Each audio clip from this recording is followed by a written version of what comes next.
Netcasts you love. From people you trust. This is Twit. Bandwidth for the Tech Guy is provided by CacheFly. CacheFly.com. Hi, this is Leo Laporte, and this is my Tech Guy podcast. This show originally aired on the Premier Network on Sunday, April 15th, 2018. This is episode 1480. Enjoy. The Tech Guy podcast is brought to you by TurboTax Live, new from TurboTax. Now you can get a personal review of your tax return with a CPA or EA right on your screen. Talk live with a tax expert as often as you need for tax advice to help you file with confidence. Go to TurboTaxLive.com/TechGuy. And by Active Campaign.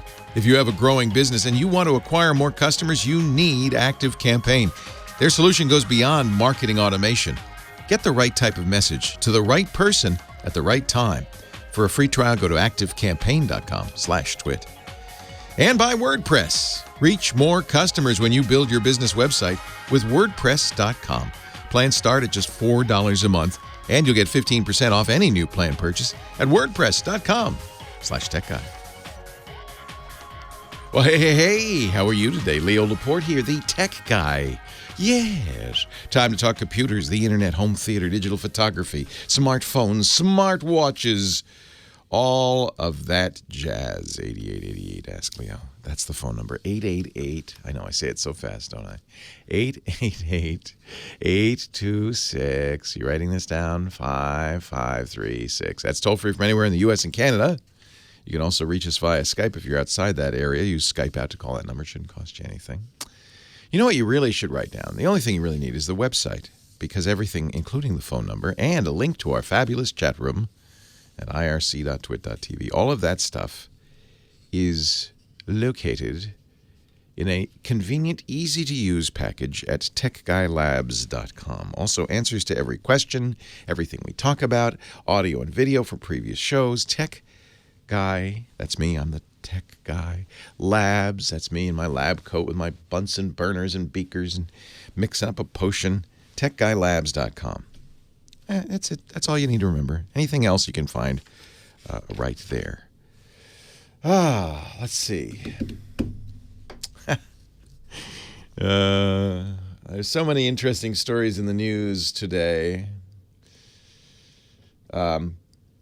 I don't know where to begin. I guess I should warn you, as I did yesterday, if you didn't hear the show yesterday, that don't be afraid, don't be alarmed, but when next time you use your credit card and the server or the storekeeper doesn't ask for a signature, don't be alarmed. They're not violating policy. All the major credit card companies, MasterCard, Visa, American Express, and Discover, dropped that requirement this week. So it's still up to the merchant if they feel like it. But, this makes sense. They don't. I routinely, when it's a digital thing and I'm doing it with my finger, I just put, squiggles, right? Don't you? Do you actually laboriously sign your legal signature? It's not a very good way to identify somebody, frankly. And so now that we have chips and pins and all of that stuff, although it's sad, they dropped the signature, but they didn't require the pin, which would have been the right way to do that. You know, when you get a meal anywhere outside the U.S., recognizing that it's kind of a security thing, that when you pay for a meal, you give them your credit card, and they go off for 5 minutes. Who knows what they're doing? They could be copying your credit card, all sorts of things. They have everything they need to use it. You really have to trust the waiter, and I do trust the server. I do, but recognizing that that's a potential security issue in other countries, they come to you with a little thing, and they swipe it in front of you, and and you put in if there's a PIN required, you put in the PIN there. That's probably the main reason they're not requiring the PIN, is because most restaurants don't have that. They still have to go in the back room. You won't have to sign a slip anymore. Let's face it, this is a mess. This is a mess. This is just terrible. It's a security nightmare. And unfortunately, I love it that we live in a world where there's a certain amount of trust, right? And we just kind of trust one another, and we assume you're not going to rip me off. I'm not, I trust you. Go ahead, take the credit card. And I like that. That's and you know what? 99% of the time, that's fine. Unfortunately, there are, there are bad guys, bad actors in the world who take advantage of trusting, nice people. They're bad people. They don't, and they're greedy. Mostly, I think it's they're greedy people. They're desperate for money, and so they see no, or they're damaged somehow, and they see no harm, or they don't feel any empathy or whatever, and they just take advantage of these things. And this is a gaping hole. I mean, this security hole. It's obvious to anybody that it's based on trust. And if you're untrustworthy, you go, yeah, you rub your hands with glee. We talked a couple of weeks ago about skimmers that are in a lot of the swiping machines. It's easy to put a little shim in there or a skimmer and capture credit card information that way. The credit card companies make so much money off credit cards that they really are willing to absorb these losses. There are significant losses. Who here hasn't had a credit card stolen and used to buy stuff? The laws have changed a little bit. It is weird. This changed earlier, I think it was in early 2017. The law for liability shifted. It was all on the credit card company. They paid the loss. But it shifted when we came out with those new PIN cards last year to whoever has the lowest security. So merchants have of late been responsible for, if you go and buy a shirt from a merchant and the merchant doesn't have a chip and PIN or some sort of, more secure system, if it just has the old swipe credit card, and it turns out that credit card purchase was fraudulent, the bank doesn't make it up. The merchant has to eat the shirt. Well, not literally eat it, but eat the cost of the shirt. That's not nice. It also, and the real big problem with that is it removes any incentive from the credit card companies and the banks to fix it. We'll do our part. They say, well, everybody should pay their fair share in fraud. But really, the fraud, the reason there is fraud is because the credit card companies haven't done what they need to do to reduce it. They put the chips in. That's great. The next step is to require a 4-digit PIN, chip and PIN. That's what most of the rest of the world uses. But here in the United States, we have chip and sign. Now we don't even have sign. So, I don't know.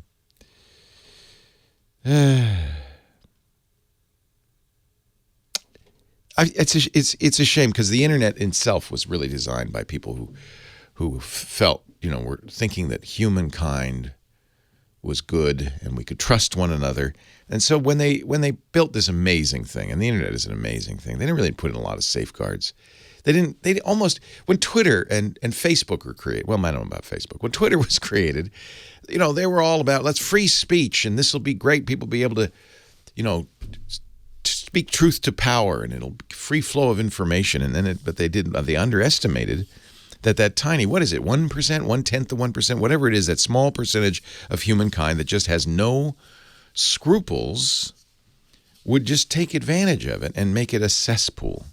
And worse, there are nation states that have no scruples, and that's even worse, right? Because then they just march in and they just use it. It's kind of sad. Kind of sad. Did you know that there is a company? There are actually several companies that make meat that isn't meat. I'm not talking about tofurkeys. I'm talking about something that has every bit of the appearance of actual beef, but it's made in a vat. There's one called Impossible Burger. And for a while, I haven't had this, but I have, colleagues that have because we did a segment on it. And, it really looks and tastes like real hamburger. And a few of the upscale restaurants in San Francisco have been selling it and around the country.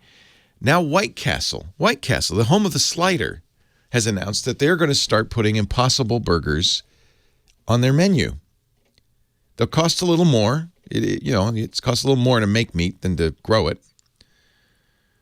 But the Impossible Burger, which is made in Oakland, California, the factory there says we can churn out 1 million pounds of plant-based burger in a month, more than enough to supply White Castle. So White Castle's been around for a long time, almost 100 years, is going to start offering sliders, which are really remarkable, made out of impossible meat. Instead of a dollar, there'll be $1.99 or $6.99 for the combo deal. I want one of you to go in there and try it. Just let me know, will you? White Castle was the first fast food joint. I think so. It's been around since, 97 years, whatever. Do the math, whatever that is. All right. 8888 Ask Leo. TechGuyLabs.com. Your phone calls. Next.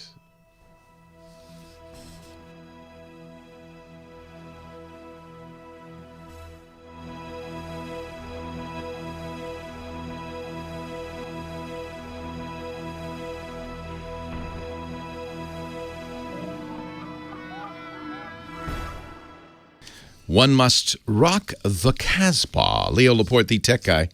8888 Ask Leo.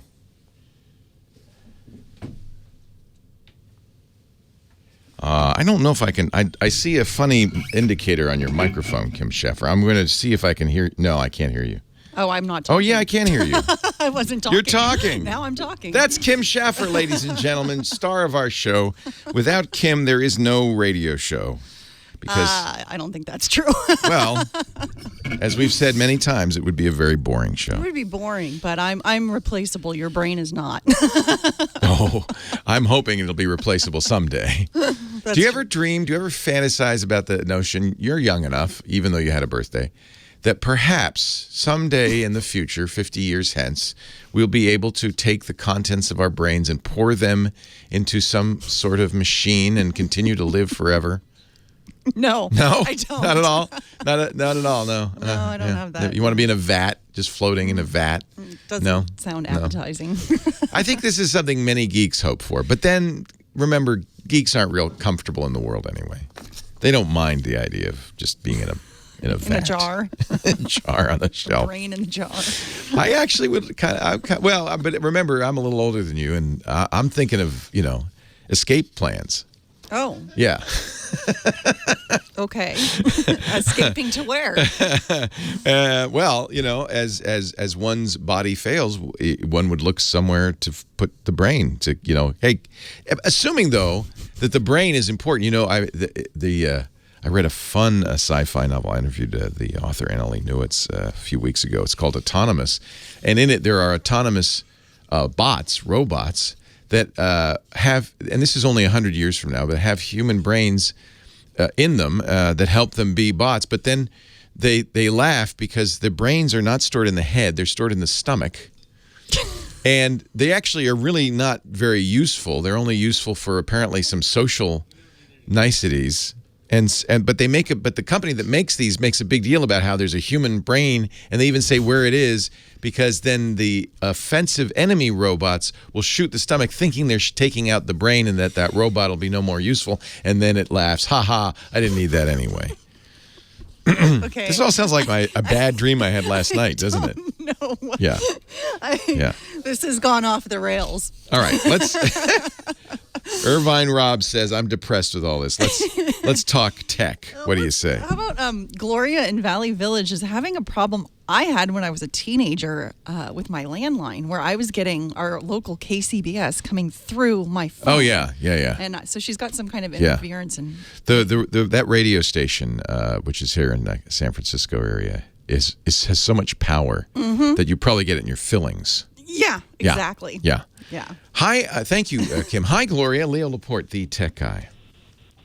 Hi, Leo. So you're hearing little tinny radio in the background. I hope you're sitting down because I'm so far behind the times. It's unbelievable. I have a landline phone. That's already behind the times, yes. Yes. I have also my computer has a modem. And before I disconnected the computer totally, the phone, I guess, and the computer were kind of like running on the same line. Right. The phone totally went out about a month ago. Yeah. Nothing. I pushed the dial, nothing. So I disconnected the computer, thinking that if I just put the phone into the jack, the phone itself should work by itself. Right. Now what I get on the phone is a little static and a radio station. But can you use it? I don't get a dial tone. You don't get a dial tone. Okay. Yeah. So wait a minute. Let me just see if I understand. Let me see if I understand this picture. So you used to have, you have a phone jack in the wall, and you used to have a little RJ45 wire that would go from that into the back of your computer, and then your phone was connected into that back of the computer, and you could use the phone that way. Is that how it was? With a modem. Well, actually, I don't have dial-up. I have a modem, so I could use the computer without the phone.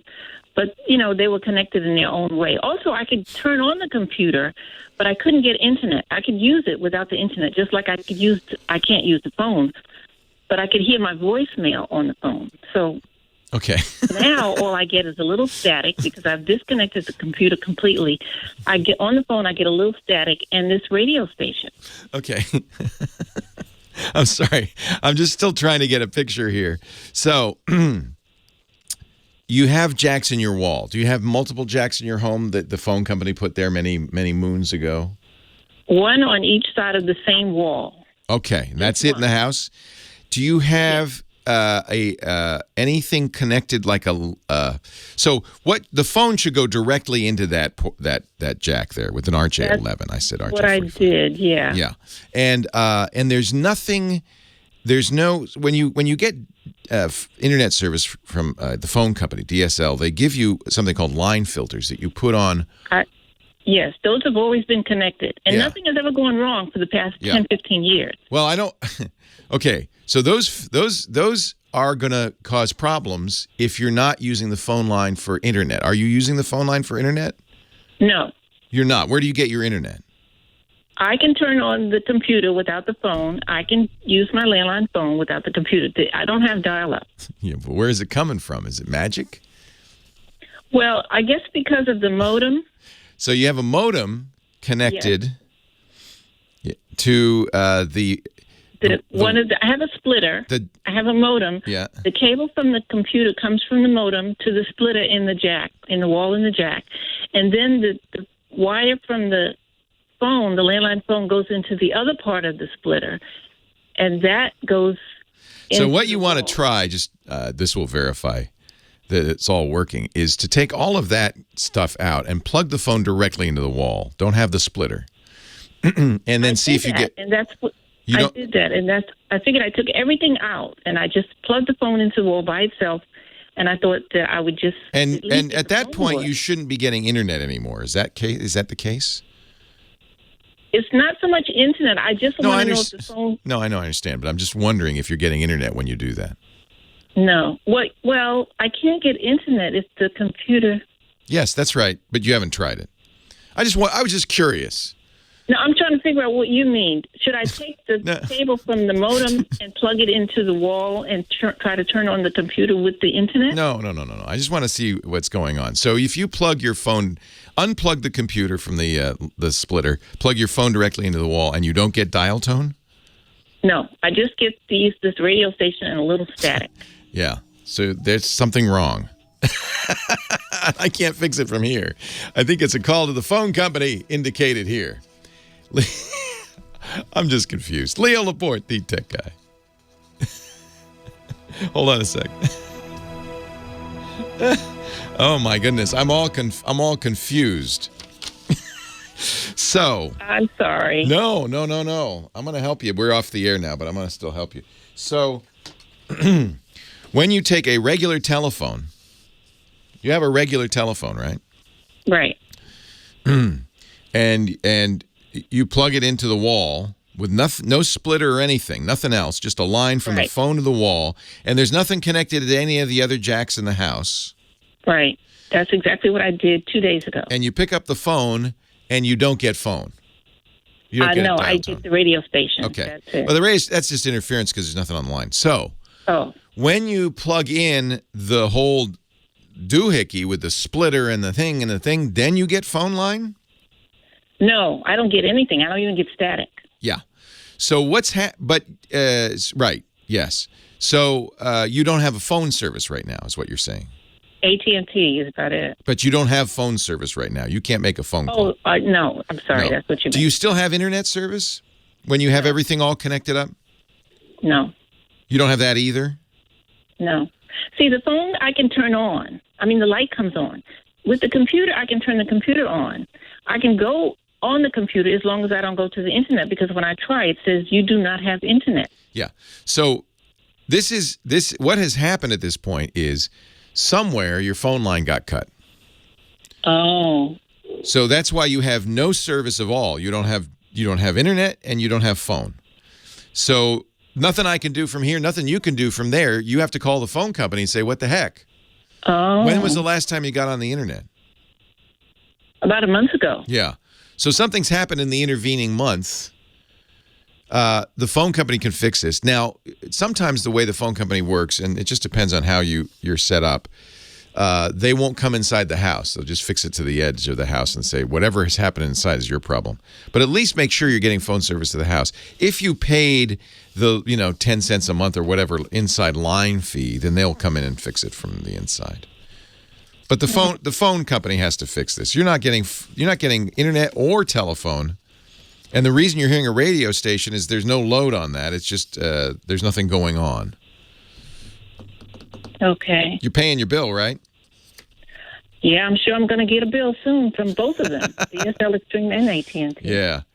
Call AT&T because you're not getting any phone, and that's AT&T's on AT&T. And DSL Extreme sits on the AT&T wires. So if you don't get phone, you can't get DSL.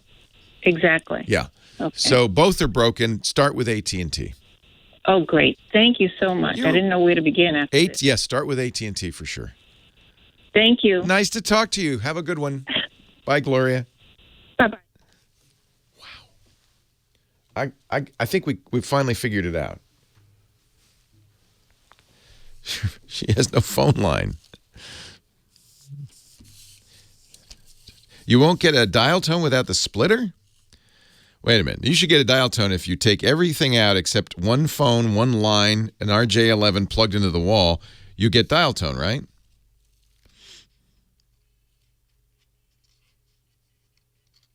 Yeah. I don't know what that other guy is talking about. Leo Laporte, the tech guy. 8888 asked Leo. So I spent a little more time on the line in the break with Gloria, and it turns out her phone service was cut or off.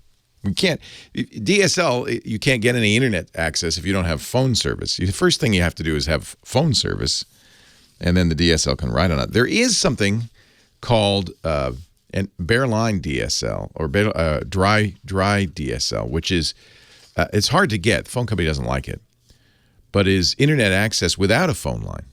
It's on the phone line, but without phone service, I guess I should say, without service, without POTS, plain old telephone service. But it's hard to get dry loop connection. You have to talk the phone company into it because they want, basically, the internet's riding on their lines, but they're not getting the money for the phone service, which they kind of count on. Because, it's hard being a phone company these days. Money's tight. Nick in Los Angeles, Leo Laporte, the tech guy. Hi, Nick. Hi, Leo. How are you? I'm well. How are you? Great. I love your show. Thank you so much. Thanks I was for just the call. wondering I was just wondering if you're familiar with DirecTV's Genie 2. I am have not. the Genie 1, which is a DVR. Okay. Yeah, and apparently they put it out last summer. It's weird. It's not a lot of information online about it, but I told them recently that I wanted to get 4K going because I do have a 4K TV. And they said, well, you do have it with the Genie, but the Genie 2 will allow a lot more TVs to have 4K, bigger hard drive, etc. But it's more like a media hub. Yeah. It almost looks like an airport extreme. Yeah, I'm looking at it. They claim you can get 2 4K streams. That is a little bit of a stretch, I would guess, because you're getting it off the DirecTV satellite, right? Or is it? Yeah, it's off the satellite. Yeah, it's still off the satellite. Yeah, they don't. Yeah. I mean, how much bandwidth do you get on your satellite? Good question. I'm not sure as far as my Wi-Fi. I know that, but the actual satellite, I think. Well, but what's your Wi-Fi speed? That's outstanding. I got a 300 down and 20 up. Really? Holy cow! Crazy. Holy Yeah, cow! Oh, well, then they could do it. Then they could do it. So in order to do, according to Netflix, which is one of the relevant services because they offer 4K, You need 25 megabits for each, 25 megabits per second for each 4K stream. So 2 of them would be 50 megabits. I thought, oh, man, that's got to be more than he's getting from the satellite. No, but if you're saying you get 300 megabits down, yeah. Yeah, that's like the top tier. Used to be Time Warner, now Spectrum Internet. Oh, wait a minute. Slow down, buddy. Okay. Okay. So you have cable internet and DirecTV. No, just the Internet for Spectrum, and then satellite is DirecTV. So I just use Spectrum for my Internet. Okay. Yeah. But I do speed tests, and it's there. Yeah, of course, because you have a cable modem, dude. Yeah. Is it me? Am I having trouble today? Maybe my brain is in a jar somewhere, and I'm just confused as heck.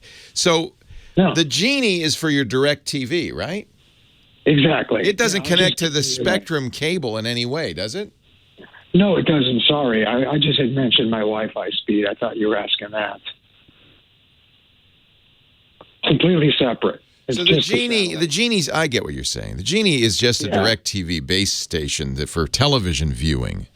Exactly. Yeah. Okay. Yeah. So it's just going to replace. Yeah. No, I don't know. I don't know anything about that. I would trust, DirecTV to guide you as to whether you want it or not. Don't know anything about it. Can't help you on that one. Let me try one more time. And if this doesn't go well, I'm going home. Ezekiel in Lomita, California. Hello, Ezekiel. Hey. Hey, Ezekiel. It's all on your shoulders now, Ezekiel. Wow. Don't go telling me that you've got rabbit ears, but you're getting internet over your. Please, what do you got here? Just something interesting that maybe somebody in the chat room or you might be able to, the ghost in the machine. Yeah. Oh boy, I always get worried when I hear that. Okay, go ahead. And then I have another quick question for you about some little mini computers. We're going to donate a bunch of them to a church for a school. Very thoughtful. To learn and stuff on, and I want a recommendation in that area. Good. But I have a Samsung that was sent to me. I have my cell phone carrier. And I was actually looking at a special deal that was going on with another carrier. I don't know. It probably doesn't make any difference to mention names or not. And I called my carrier that I've been with for a long time, and I had already found out that I could transfer my original number that I've had for 20 years over to the other carrier. And they were doing an offer where, I pay $45 and you get a free, real nice phone, and you're paying for the first for the first month service. And so I called my carrier and said, okay, well, give me all my information. I'm going to go to another company. And then I got a call back 5 minutes later. Well, we heard you're going to try to leave us, and we've been authorized to send you a new phone. So they sent me a new phone, a Samsung, actually a real nice one. And I looked it up online. It was like almost $300. I don't know what model it is. And in the interim, while they were sending me the phone, I was able to fix the little ear jack, the 8-inch miniature output, because I couldn't use my earbuds and I couldn't hear anybody on the phone, so I wasn't able to use it. So I had another spare phone that I was just using temporarily. They sent me the Samsung, and I never did transfer it over to my phone account. So it's actually an unactivated phone, but of course with Wi-Fi, my local network at the house and the network at the office, in a warehouse shop area that I work, I'm able to do internet and stream. And I'm a tech guy, podcast junkie. And you still there? Oh, I'm sorry. Yeah. What was the question? Oh no. Yeah. The question is why that since I haven't activated it. To my account, I'm using it just basically as an MP3 player and to stream online. I can't stream anything but podcasts, and it's not activated. And I found this out by mistake. I was listening to one of your podcasts because I listen to all your stuff, and I'm driving and I have the thing in my phone, thing in my pocket, and I'm still listening to it, and I'm a half a mile away, and I'm still getting you, and it played through your entire podcast, and I've been doing it every day for months now, and I still keep getting the podcast consistently if I stop it or I try to to go in and go to a different podcast, I lose it, and I have to go back to where my network is reachable, and then I have to start over. Why would that be happening when the phone is not activated? I have no idea. Isn't that bizarre? I have no idea what's going I mean, on. All right, so a couple of things. Okay, so that phone has, even if you don't activate it, has Wi-Fi capabilities. So you can get data. In fact, a lot of people do this. They have a leftover phone and they use it as kind of like an iPod. They use it as or they give it to a kid. So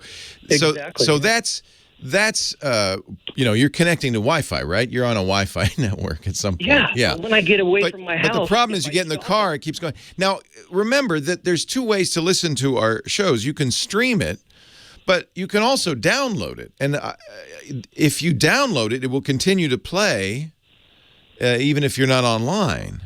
I never download it. But you're not downloading it. How are you listening to the show?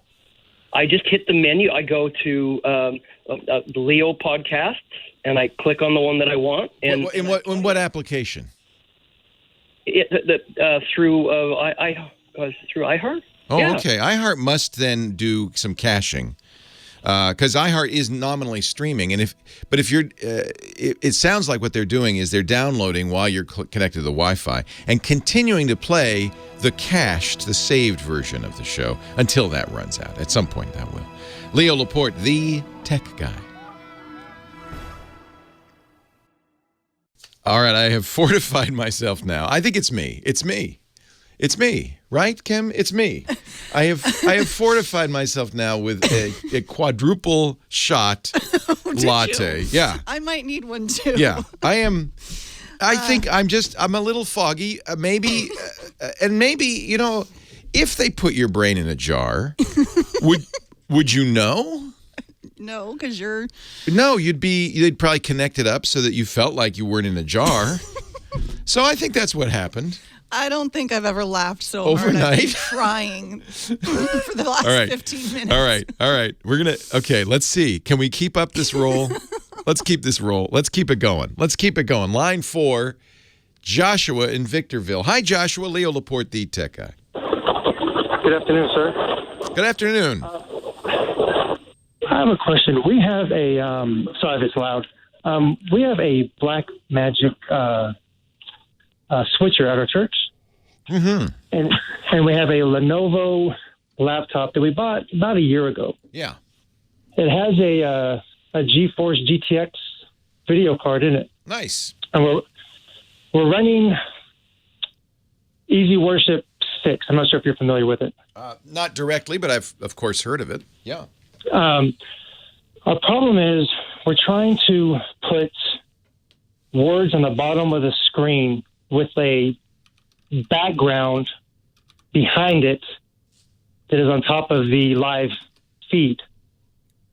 But we can't do it. According to the things I've seen on Easy Worship and stuff, it says we need a graphics card that has 2 video outputs. Ah, interesting.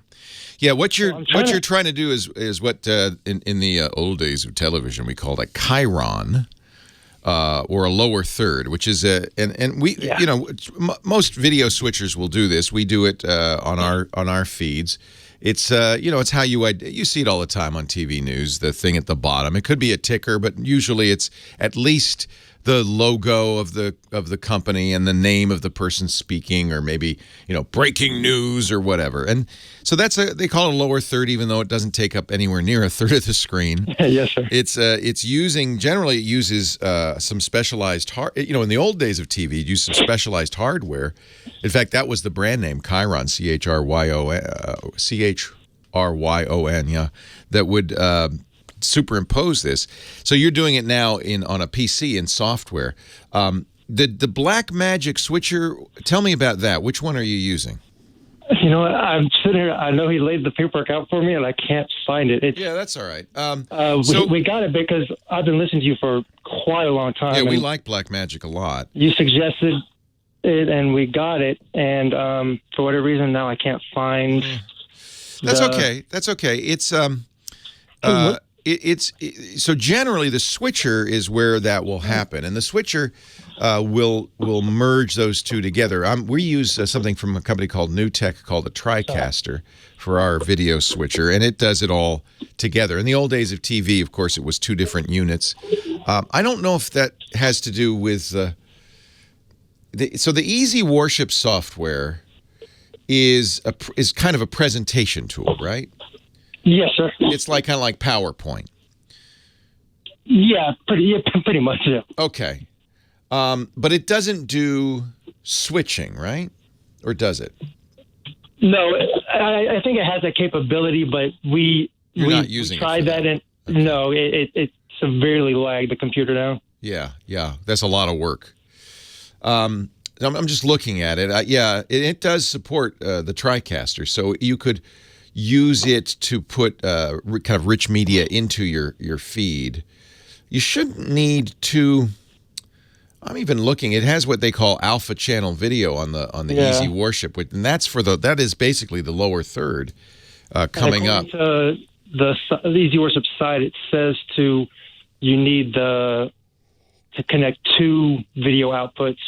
Yeah, that would make sense because one of them is doing the lower third and one of them's doing the main picture. I have the black magic box in front of me, but I can't. All it says is it an ATEM? HD. Is it the Yes, it is ATEM. It's the ATEM. Okay. Those are very nice, very affordable switchers. They also, or at least in theory, have this capability. But, unfortunately, it's difficult for me to... Since you're not familiar with it? Well, I'm not... It sounds like you got two things that do the same thing. What are you using the Easy Worship stuff for? Just putting up graphics and things? Graphics. Yeah, mainly graphics. Yeah. The ATEM would not require the computer at all. The ATEM can do, the Blackmagic should be able to do the switching, in other words, switch from one camera to another. It's a little TV studio in a box, in a fairly affordable box. And the idea is they can switch the cameras, but it should also be able to put up the lower thirds, the titles. So we can do stuff like that, but we do. I can't think of the way to put it, but basically, it's not all pre-programmed. It's kind of on the fly, words on the fly, like Bible scripture, stuff like that. Yeah, so everything's on. There's a lot of on the fly, and from what I was reading in the ATEM switcher, everything has to be pre-programmed. It looks like. I see. Well, it does. I mean, you could have, and we do this all the time. All of our stuff is pre-programmed, but I can on the fly edit it. You just need 4 hands. Yeah. So I see. So you want the Easy Worship will pull scripture and things like that and insert it into the video. That's what you want to use the Easy Worship to do? I get it. I just wasn't sure if there was. What you're gonna do? Yeah, no, I don't think so. What you want to do is you're running the Easy Worship software on the Lenovo laptop. You want to treat the laptop as just another camera. And that's what we do. Yeah. So you've got the preacher, you've got maybe another shot of the preacher, maybe a shot of the congregation. So you got a couple of camera shots, and one of those camera shots is the Easy Worship. And what you want to do is make the Easy Worship, whatever's coming from the Easy Worship, to be an alpha channel. It has to be transparent on top of the other picture. You want to mix the two together. And that would be a capability in the ATEM. So what you're looking for, and again, I'm not an expert in this, so I'm just giving you the general overview of this. But what you're looking for is a way to mix 2 images into one. And that's it may be that the switcher you have is not powerful enough or advanced enough to do that. It's something, most switchers can kind of do. It just depends on the capabilities. If you have a T-bar or something like that, you might be able to move 2 images in. I'm not familiar enough with the interface, but I can do it on a TriCaster with a little T-bar interface that mixes the 2 images together. And one way to look at it is it's the same T-bar that you use to switch from camera 1 to camera 2. You can also use it to mix 2 images together. I'm not an expert in this, but I am sure that what the workflow is going to be is you use the easy worship to generate the scripture or whatever you want to put in the picture, and you use the black magic to overlay it on top of the picture. So what you need to do is look at your black magic manual and look at how you would do that. Overlay one image on top of another. It may say lower third, it may say Chiron, it may not say anything like that at all. In fact, really conceptually, it's not. It's just overlaying one picture on top of another. But it's, it's really interesting. Many, many churches now are doing this kind of fairly high-end video production. It's kind of cool. Leo Laporte, the tech guy. More of your calls right after this.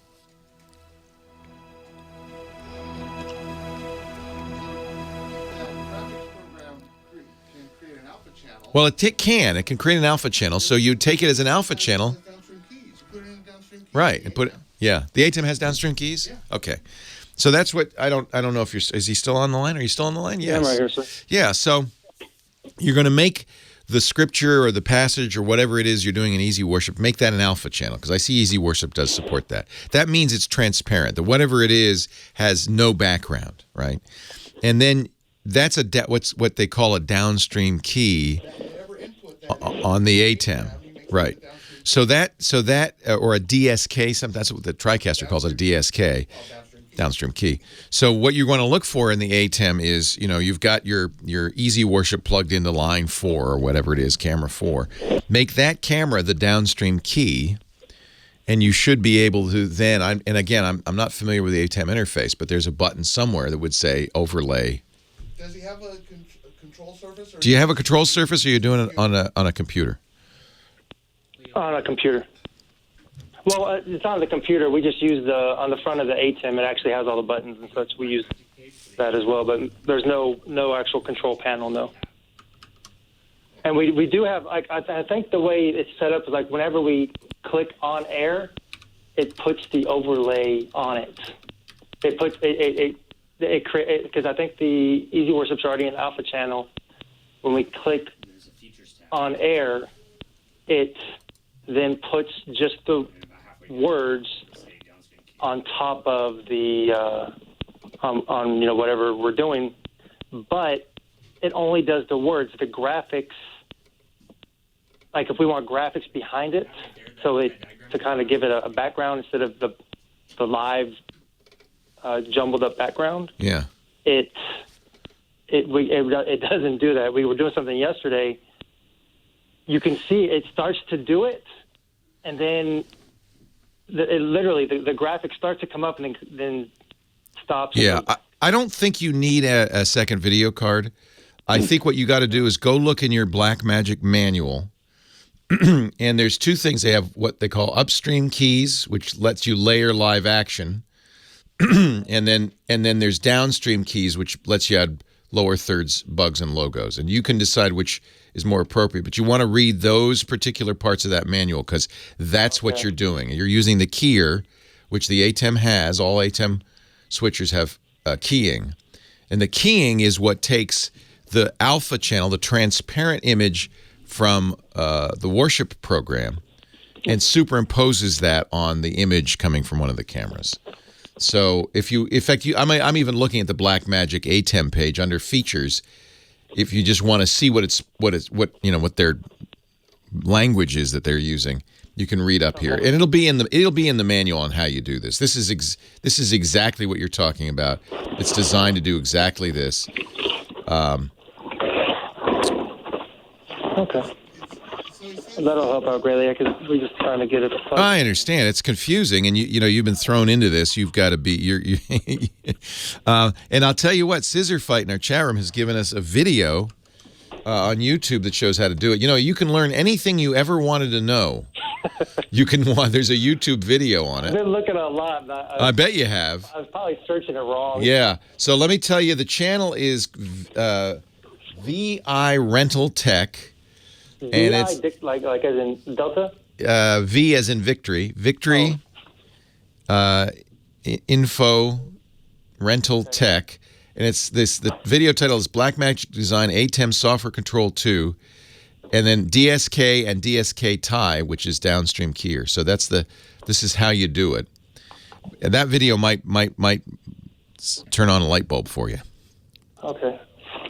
Well, I really appreciate your info. I've listened to you for a long time. I've gotten a lot of very good info, and based on, like I said, based on what you were saying before about Flash Magic, we actually went that way because it was good, and it's very affordable, and I think they do very, very good work. You look at the TriCaster, which is a solution we use, and you're talking tens of thousands of dollars, but the ATEMs are much more affordable. You can also Google Black Magic ATEM lower third for YouTube. There's a video there. There's a number of videos on this. This is not an easy thing to do, and a lot of people are confused, so I think you'll find a lot of help there. Good luck. Have fun. All right. Anytime. Take care. Well, hey, how are you today? Leo Laporte here, the tech guy. Time to talk computers, the internet, home theater, digital photography, smartphones, smartwatches, all that jazz. We've had some interesting calls in the last hour, but we'll see where we can go from here. 8888 Ask Leo is the phone number if you want to talk tech. Anything with a chip in it, 888-827-5536. The website techguylabs.com has answers to all the questions. And if you're listening and you're going, oh, I know how to do that, help me, please go to the website. It's free. There's no sign up, and you can leave your comments. We divide the Tech Guy Labs site up into shows. This is episode 1480.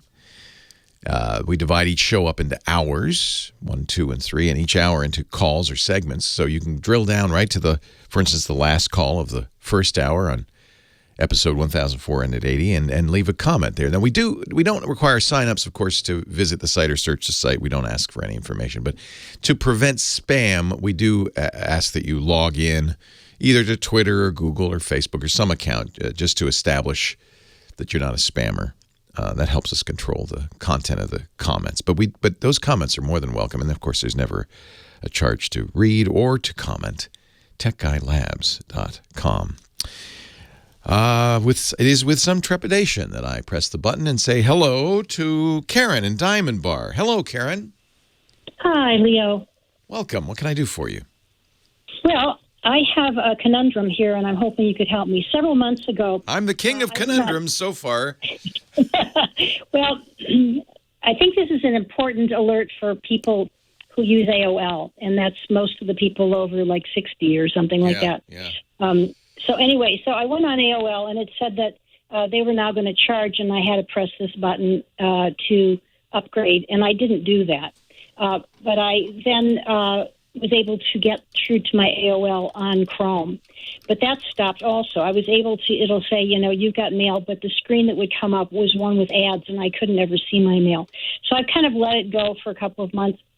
And then most recently, I thought, I got to get this fixed. So I went online, and it said it was going to be like, several hours before I could get a hold of somebody to talk to or to do the online thing. And then I found a number. And I called this number, and I was so delighted. I got a live person. I was really excited. And he sounded very legitimate. He went on my computer. He said there were 2,641 events through the administrator, and they were from foreign people, as in North Korea. Yeah, you know that's bogus, right? I know, but it was an 800 number on the internet. So then... There you go. That's proof. Where did you get the 800 number? Did you Google it, or where did you get the 800 number? Well, I think I Googled it, to be able to get to connect with them. Yeah. So if I'm a bad guy... Yeah. What I'll probably do is create a bunch of web pages that look good, look real, look like they may even be AOL support, and they have phone numbers to call. Yeah. Because I know that people like you are going to say, what's going on? And Google AOL support. And, if I'm really good at what I do, I might be able to get that AOL support to show up at the top of that search engine. Yeah. And you call that number. And then the guy says, it's AOL support on the line. What can I do to help you? And you say, well, something's gone wrong. Oh, let me check. Give me access to your PC. Actually, the first thing they do is they say, launch something called the event viewer.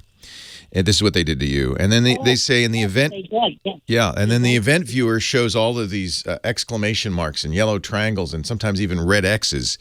And they say, do you see maybe, I don't know, but do you see a bunch of red X's there? Oh, yes, I do. Oh, yes, that's very bad. Very, very bad. You have been attacked from North Korea. That's a new one. I haven't heard that one yet. Yeah. But that's Event Viewer is showing you that harmless. All Event Viewers have red X's, yellow triangles, and exclamation marks. That's normal. That's no sign of intrusion. Under the Windows System 32 CMD EXE. Oh, he got you to run that, did he? Yes, and network at risk. Network at risk. Yeah. Yeah. How did he get you to get the network at risk to show up? I don't know. Did he give you a command to type? I think he typed in all the commands. Oh, he typed in all the commands. Oh, even better. So you gave him access to your machine so he could fix it, right? But you understand. Yeah, but he wanted to charge me to fix it. Now maybe he's laid some eggs in there that I don't. Well, exactly. Once you give a unknown third party access to your machine, all bets are off because the guy's we know he's a scammer. Yeah. So we don't know how, this is what I was talking at the beginning of the show. Most people are trustworthy. You're a nice person. You assume the person there to help you. But what you don't understand, what none of us really understand, is that there are these people. Where did they come from who have no scruples, no morals, no ethics, and they're out to take advantage of people? Shame on them. When they call me, by the way, that's the first thing I say. I say, does your mother know that you are scamming people? Shame on you. That's when they hang up on me very quickly. Yeah. So your question, of course, now is, well, what do I do? Yeah, what do I do? I would like to somehow transfer my mail from AOL, but maybe now my computer's at risk because of so this probably does not affect your AOL, although one of the things this guy could have done if he'd wanted to is get into your AOL account and start sending spam and stuff like that. So you'll want to look at your AOL account and probably change the password and make sure that look at the sent mail, make sure that none of the sent mail is. But I can't see my mail. I haven't been able to access my mail for months. Yeah, because you said there's big ads. There's big ads in front of it. Well, it's actually a small ad in the blank page, and when I go through the AOL app itself, I can't get through. So you're not using a browser to go to AOL.com. You're using the AOL application. Both of them, I have not. Both the same problem. Yeah. Not the same problem, but the bottom line is I can't access my mail. Yeah. Well, it's possible that this guy only was kind of a medium format scammer and merely wanted the $300 to fix your machine, and so was merely trying to convince you that you needed the fixing and that he was going to fix it. Maybe he was just kind of only slightly unscrupulous, but we don't know. Yeah. Once somebody has access to your machine, we don't know. He could, I doubt he's done this, but I'm just going to say he could put something on there that's got, capturing all your keystrokes, turning on your camera and your microphone at will, and all sorts of things. Yeah, that's scary. Yeah, I don't blame you. So now you really don't have much choice, I'm sorry to say. What you need to do is to back up your data. This is really important. Okay? So you want to get your data off of that computer. I hope you've been backing it up all along. But if not, this is an occasion to do so. You might want to get an external drive and copy just the stuff you really need off of there. I hope you have all your passwords somewhere recorded. Yes. Yep. Bookmarks, don't forget those. And, of course, any documents that you created. Put those on a separate drive. And now you're going to, what you really need to do, and I hate to say this, but it's the only solution, is to wipe the machine. You need to start over. You need to nuke it from space. Do you have, how old is the machine? Oh, it's probably 4 years old, 5 years old, maybe. It's actually my son's machine. Okay. You might ask your son, hey, did you get any discs with this machine for system recovery? In the old days, they used to give you CDs or DVDs with the operating system. So I've been through this with him. He doesn't have that. Doesn't have them. Okay. Yeah. It's a Windows 7 machine, 8, 10? It's a 7. Okay. And I upgraded it to 10. Oh, good. Okay, here's the good news. You can go to Microsoft.com, don't get it from anyone else, and get the Windows 10 installer. Because you have installed and authenticated Windows 10 on that machine, that's all you need, and you can reinstall Windows 10. Actually, Windows 10 has recovery options. You might look at the, hit the Windows key and type recovery. We got to take a break. I'll walk you through this during the break, though. Leo Laporte, the tech guy. I'll walk you through this. You can hit the Windows key and type recovery, and you'll see there are options to what they call reset this PC. Okay. And it's good that you have Windows 10 on here. Microsoft has really improved this since Windows 7. So Windows... I'm going to leave all the programs that are on here. Yeah. Well, there's two kinds of resets. There's one that keeps your data and one that erases your data. Okay. But it's going to, and you kind of want it to do this, erase all the programs no matter what. Really? Okay. I know that's a big pain. Yeah. But there's really no reliable way to go through your machine and find anything he might have done. And we're being overcautious here. We really are. Because I can appreciate that. Yeah, sometimes you want to, right? Yeah, but let me ask you this. Okay, so, are they, I had heard that AOL was going to be charging for their service. I had heard that. So I wasn't so surprised a couple months ago when the screen said that they're upgrading. Do you think that's when I got infected? Possible. Very likely, yes. Are people paying for AOL these days? Yeah, they have Gold, AOL Gold, but they also have a free AOL plan. They still have that. Oh, okay. The problem is AOL was sold to Verizon. Oh, God.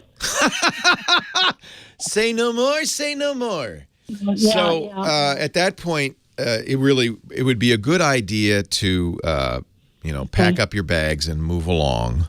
Yeah, I will do that then. I appreciate this, but it's good to have people know this AOL stuff. It really looked legitimate. I'm 71. Let me tell you the truth. The best thing to do is to not use Windows anymore. To be honest with you. Really, what should I use? Well, the reason is that Windows is a very powerful general purpose operating system. Yeah. And because it's so general, it's easily manipulated by bad guys as well as by good guys. It's very powerful, but I think for most people it's more than you need, because I'm going to guess that you pretty much do email, maybe some web browsing, online shopping, that kind of thing, right? No, I actually still work and I do online reviews. I'm a physician. Nice. So you do those reviews in specialized software, or? No, I use Excel, I use Word. Okay.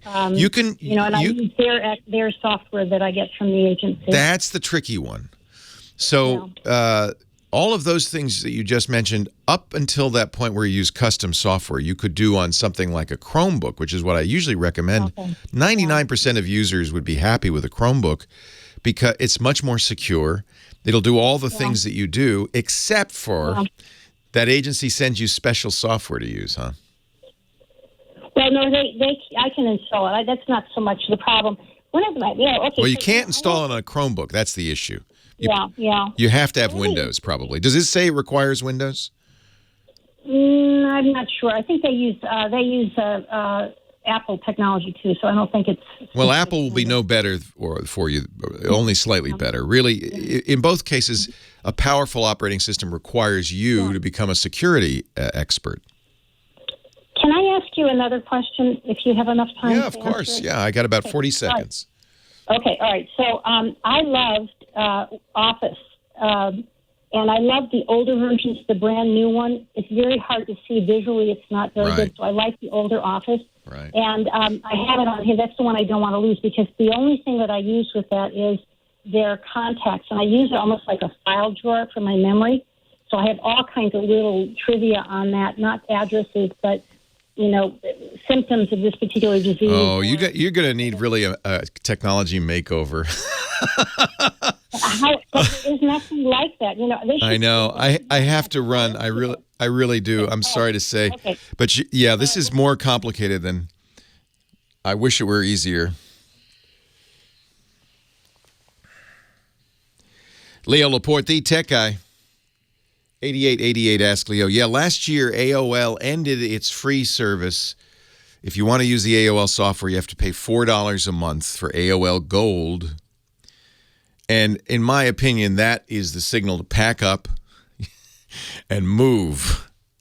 You don't need AOL Gold. Now, I spent some more time talking with Karen. She's a physician, and she needs some specialized software. But most people, unless you're using some special software, if you're just doing the typical computer stuff, email, online stuff, shopping, banking, surfing, checking the news, simple word processing, spreadsheets, for the stuff that I would say 90% of computer users do, Windows and Mac are really overpowered. They're too much.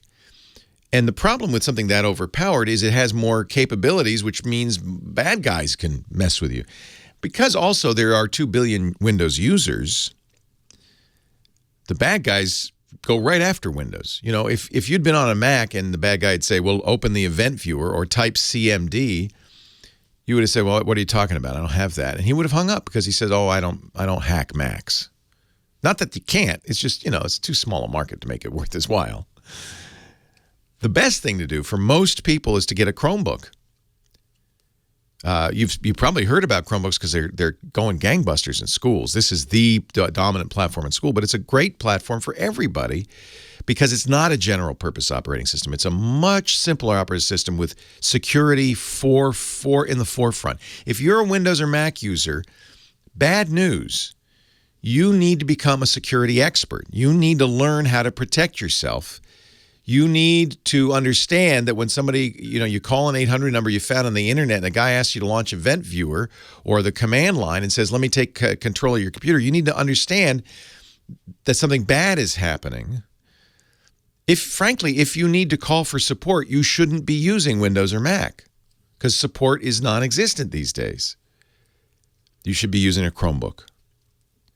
Now, unfortunately, Karen is because she's a physician, she needs to use some specialized software that I think only runs on Windows and Mac, and that's really the only compelling argument, in my opinion.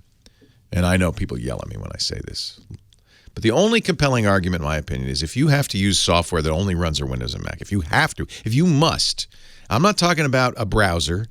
I'm not talking about Microsoft Office.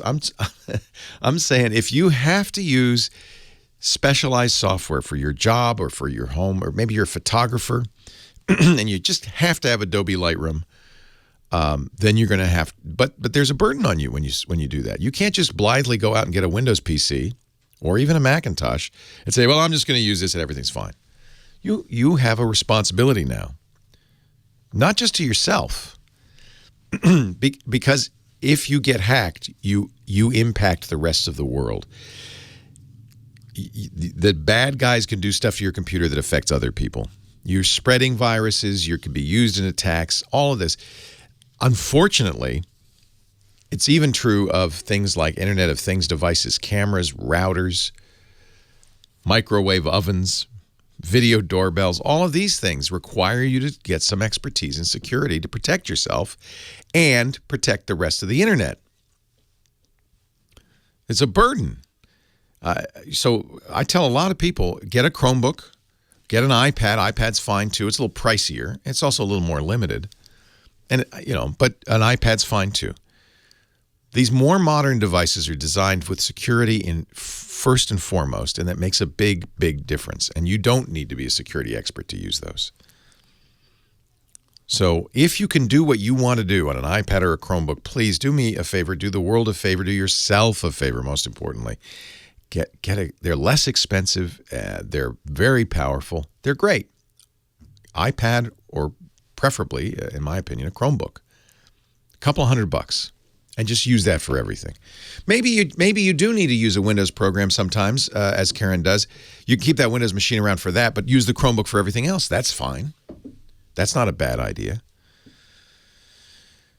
But you could hear the problem here because it just got deeper and deeper. And once she called a number, there wasn't an AOL number, and asked a guy for support and gave the guy access to a computer, she now has a problem. Now, if that had been a Chromebook and he had somehow gotten into it, Chromebooks have a feature called Power Wash. It takes a minute. It resets the entire thing. And because most of what you do on a Chromebook is online, you log into your Google account and you're back up and running. Everything's there. It's all working again. even if the worst happened, you got some nasty person into your computer, you could get back to golden fast.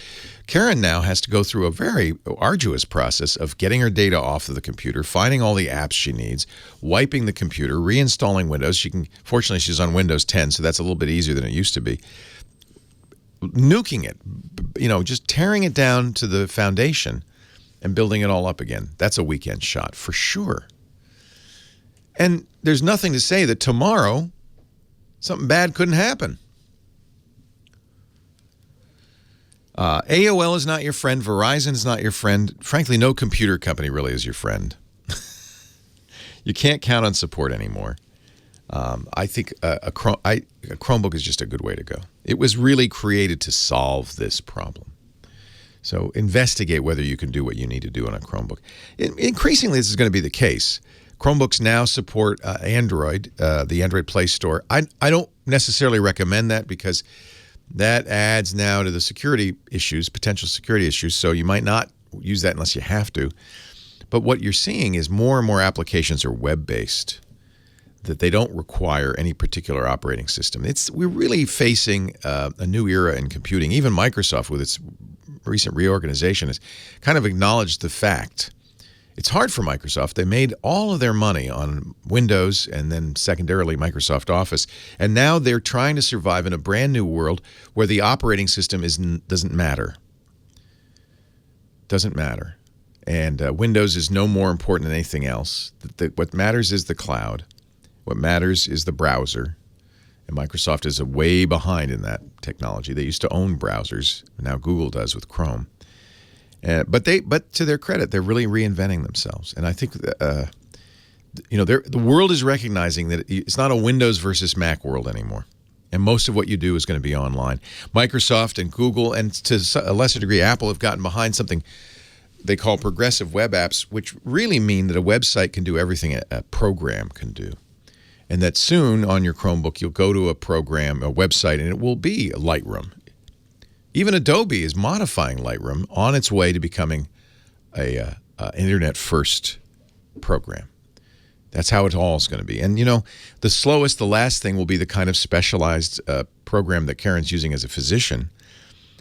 We call these vertical markets, where they have a very narrow slice of the market. And these programs are expensive. They don't get updated very often. And so they're the least likely to get shifted over to a web interface. But all the mainstream programs will be rapidly shifted over that way. Right now, you can do Office on the web. No problem. All right, I'm enough preaching. It is Sunday, but I'm going to get down from my pulpit and get ready to talk photography. Chris Marquardt, our photo guy, is just around the corner, and I will continue to take calls after that at 8888 Ask Leo. Leo Laporte, the Right Reverend Tech Guy. More of your calls coming up. Meanwhile, back at the ranch, do you know Tuesday is tax day? Oy, oy, oy, oy, oy. Are you ready? I'm ready. I actually still have one more tax return to do. Last minute Leo, right? But I relax now because I use TurboTax, and it's a snap. I did my mom's taxes. It was really fun on TurboTax, and I'm taking advantage of this new feature from TurboTax that I really like called TurboTax Live. So, if you have not yet done your taxes, or you've started and you're getting confused, let me tell you about TurboTax Live. TurboTax Live helps you file online with confidence. I know it's Tuesday, but literally it takes no time to file. It takes no time to do the taxes. TurboTax does all the work, the data entry, even in many cases. You just log in and get stuff from various investment accounts and banks, and so there's less error because you're not keying in numbers. And this is the new feature. With TurboTax Live, you can get a personal review of your tax return from a CPA or an EA. I know a lot of people who use TurboTax but maybe aren't confident that they're doing it right, maybe just want a little more reassurance. TurboTax Live. You can quickly connect to a tax expert via one-way video. They don't see you, you see them, as often as you need for answers and advice on your taxes. You can even have the expert review your taxes before you file, make any necessary changes, give you the confidence, yeah, you did it right. And it's, of course, always backed by a 100% accuracy guarantee, so you file with complete confidence. I am a huge fan. I've used TurboTax my whole life. I'm turning my kids onto it now.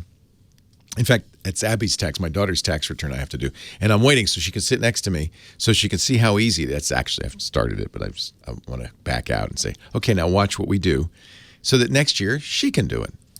TurboTax is a family tradition. TurboTaxLive.com/techguy. Check it out. If you haven't done your taxes yet, just a couple of days left. By the way, you can also file for an extension right through the software. TurboTaxLive.com/techguy. And with eFile, it was so easy. Got the refund and everything. It's fast. I love it. TurboTaxLive.com/techguy. We thank TurboTax for their support. Leo Laporte, the tech guy. That magic music means it's time for Chris Marquardt. He joins us each week to talk about photography. He's a professional photographer who also is a great teacher. You'll find his workshops at discoverthetopfloor.com and his podcast, which is free and available to all in both English and German. But the English version is at Tips from the Top Floor, TFTTF.com. You know, maybe it's easier just to go to Discover the Top Floor. You'll find links to everything there. Chris, I don't know if I can hear you. I seem to be having some sort of technical difficulty. So I'll tell you what, now that I've given you a big plug, let's go to the phones and we'll see if we can get Chris up at another point in the show. We'll keep working on that. Meanwhile, line 3, Neil in Phoenix, Arizona. Hello, Neil. Leo Laporte, the tech guy. Hey, Leo. How are you doing? I'm well. How are you? Thanks for calling. Listen, my pleasure. Just a quick comment, then I'll get to the question real quick, and that is, you kind of alluded to it. I kind of switched from the Mac to the iPad myself because I'm all in the Apple universe. So I have the iPhone, the HomePod, the AirPods, and I felt the better choice was the MacBook. That was the Mac Pro AirPod. The iPad Pro, yeah. You have the 10.5 inch or the 12.9 inch? 10.5. The other one looked huge. It is, and in fact, I bought the 12. I bought the 12.9 when it first came out, and I felt like I was carrying a pizza box around. It was just too big, so I gave it to one of my colleagues, and I use the 10.5 all the time. And with the pencil, did you get the pencil? I did. I don't draw much, but I have it just in case. I've used it a couple of times. I use it a lot for sketching and note taking, and I'm not an artist by any means, but it's a handy input device. I really think Apple. And this is somewhat a controversial opinion, but I think Apple's moving away from Mac and toward iOS, and ultimately, I think that's where Apple's going to land.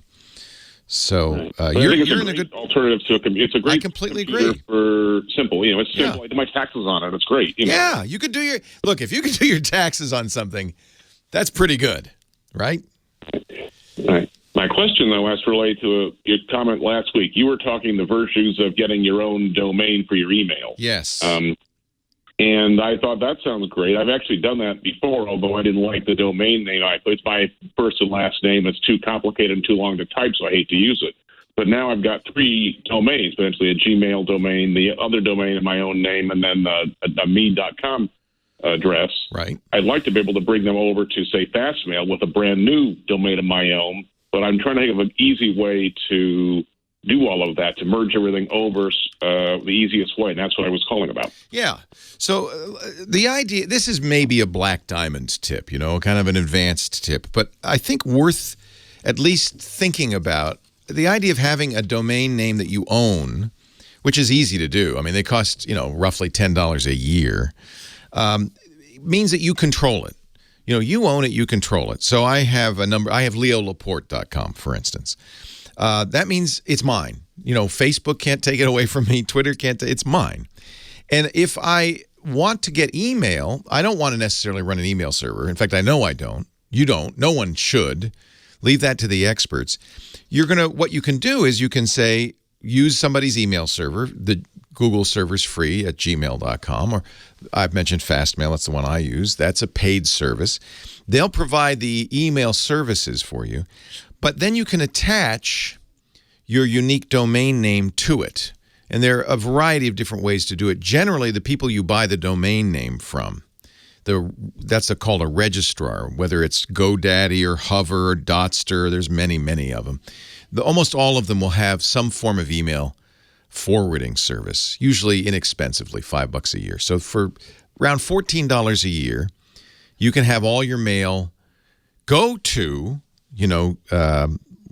let's, for sake of argument, neil@phoenix.net. And all your mail would go there, and you tell everybody, and you put that on your business cards and everything. But what they don't know is that's just kind of a forwarding address, and it will bounce it to wherever you want. And the nice thing is, if someday you say, I want to use this new Proton mail in Switzerland, it's just changing the forwarding address. And so nobody ever needs to know that you've changed how you do your mail. Now, your question is the next step, which is I have mailboxes all over. What you're saying you want is a unified inbox, right? You want all that mail from me.com and Gmail to filter into one inbox, correct? That's right. Yeah. So, exactly. So I can give it out once and be done with it. Yep. And that's a good thing to do because it's also an interim strategy because you've given out these other addresses in the past. Maybe old friends still have it. That way you don't miss any mail. And especially if they're free accounts like me.com is from Apple and gmail.com is from Google, you can keep that going forever and you'll never miss any mail. So almost all the emails, so now understand we're adding this extra piece here, which is an email provider, an email server, and Fastmail is the one you're looking at. It's the one I use. I love them.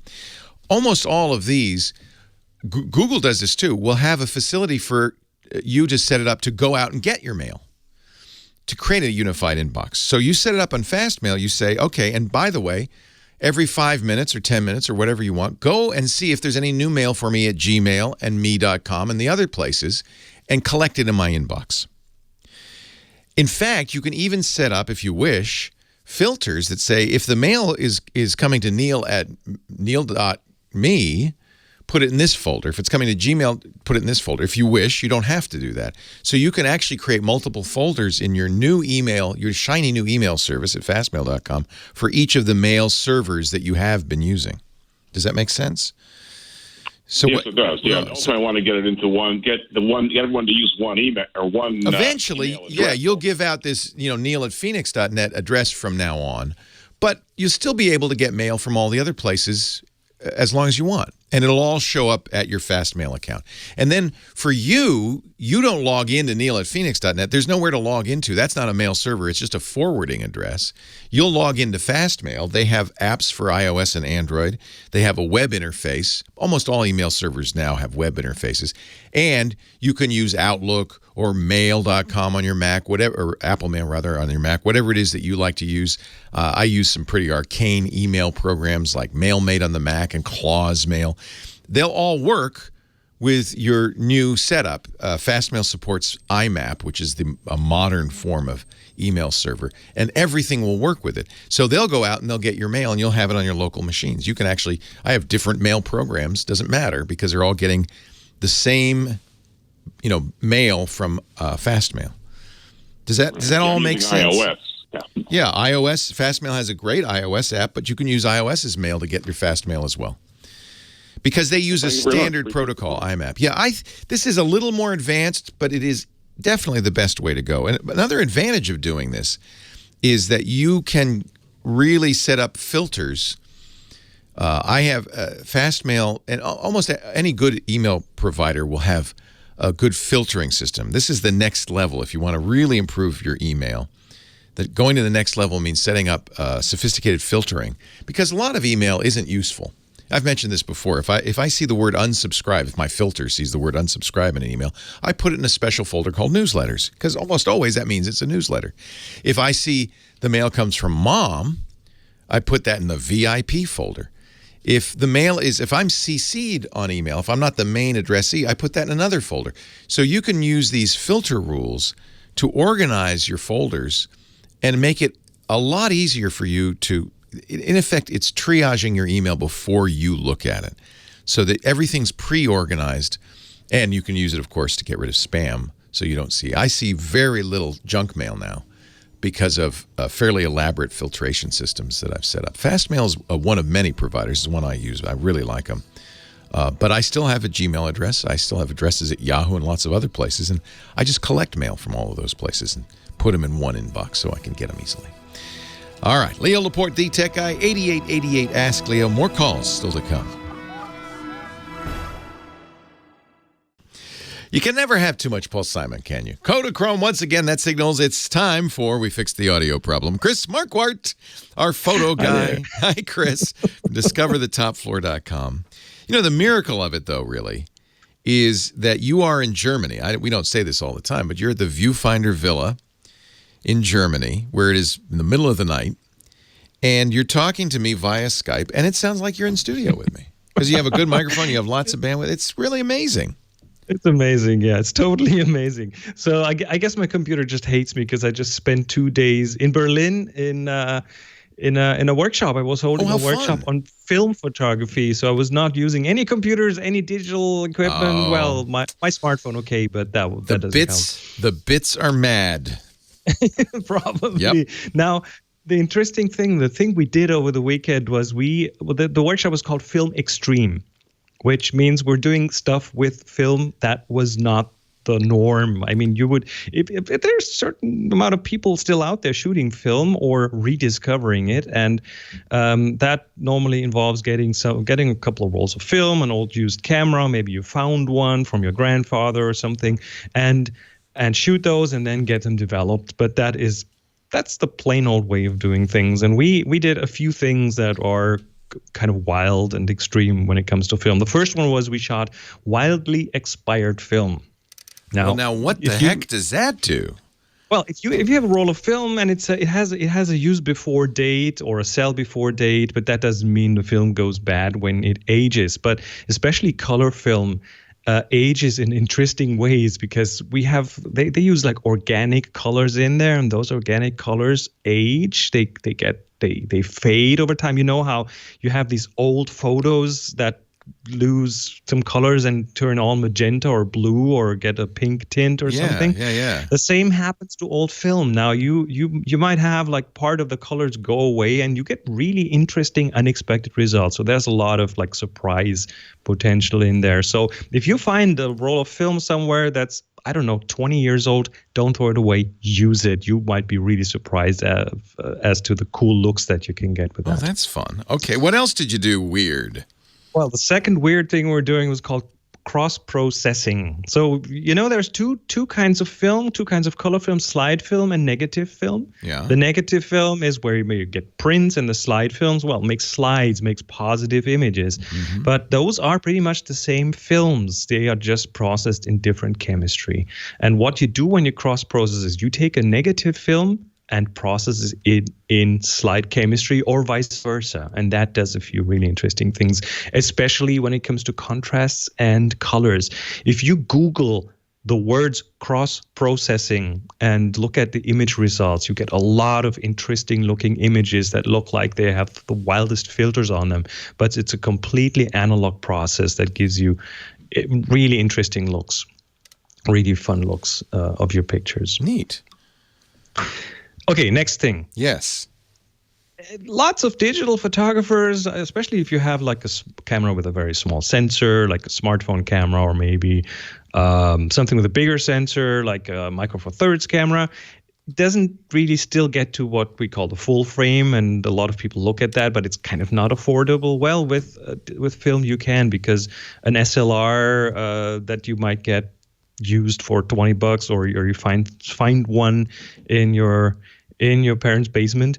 Those are full frame. And you can get medium format cameras, which are kind of totally out of reach for most people when it comes to digital. Medium format. I did. These I are bought huge sensors. One of those old Rolleiflexes. Isn't that a medium format? Yeah. That is medium format. And this is absolutely in reach if you shoot film, and it's not expensive to do so. You will still be able to get film. You can buy it. You can still get it processed. It's all still available. Let me just be the skeptic.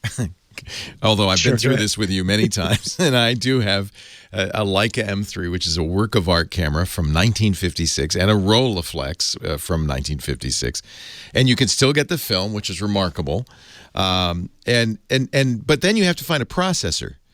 You don't process your own film, do you? No. You can send them in. The usual places, the usual suspects will still process film. You can still bring it to the drugstore around the corner. Actually, the camera store in town. For you. Yeah, they'll do it.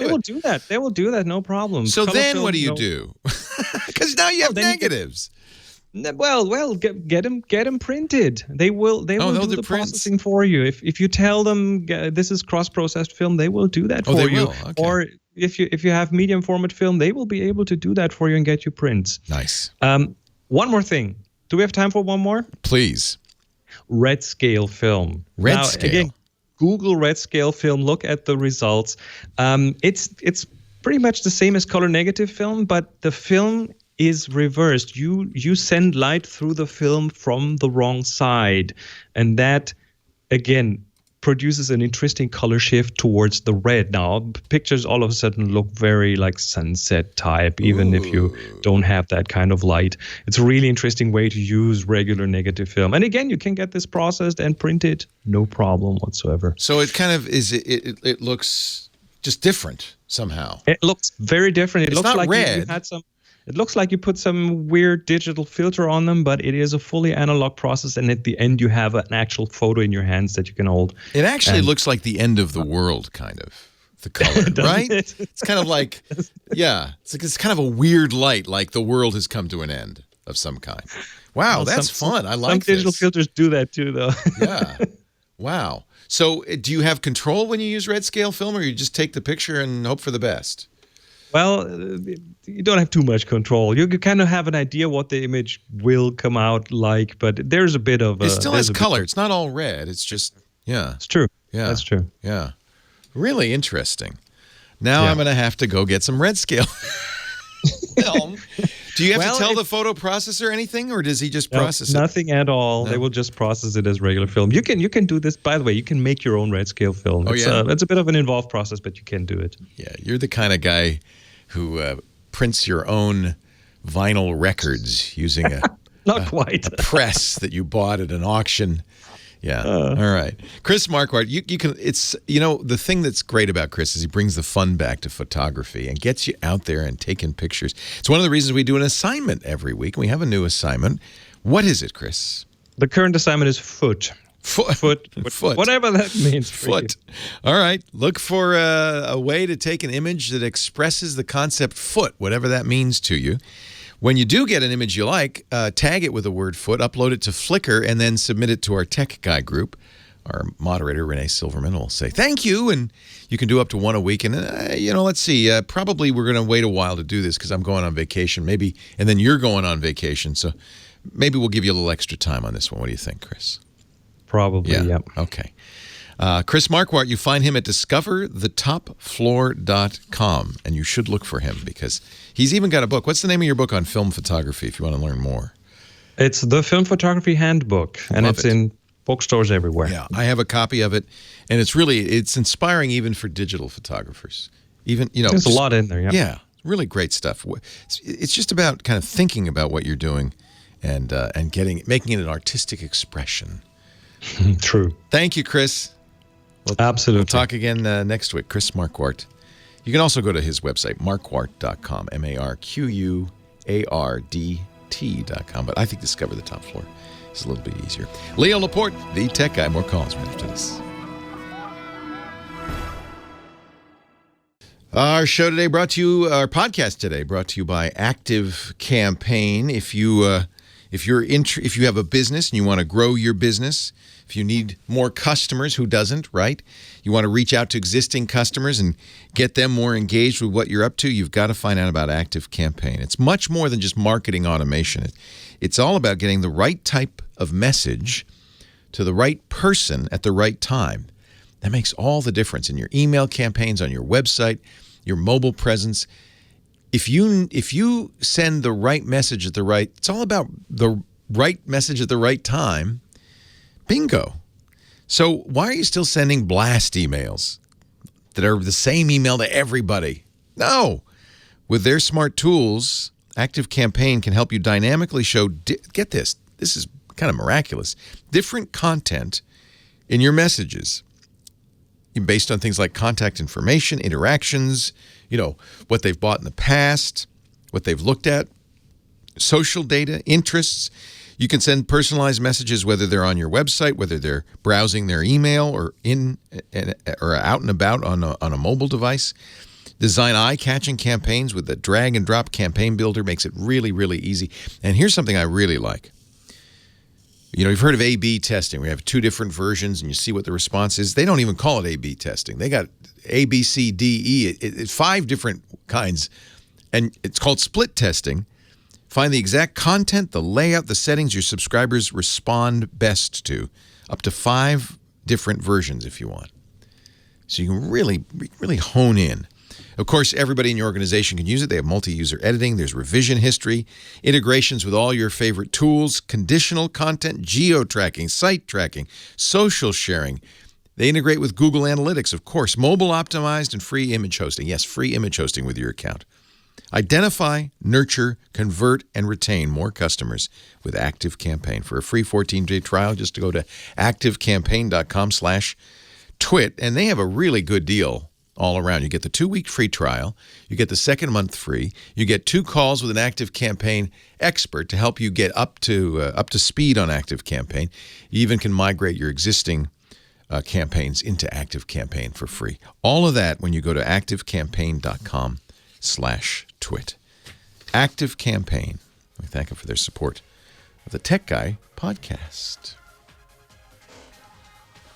Well, hey, how are you today? Leo Laporte, the Tech Guy. Time to talk about computers and, you know, the internet and home theater and digital photography and, you know, smartphones. We got smart watches. We got smart everything these days. 8888 Ask Leo.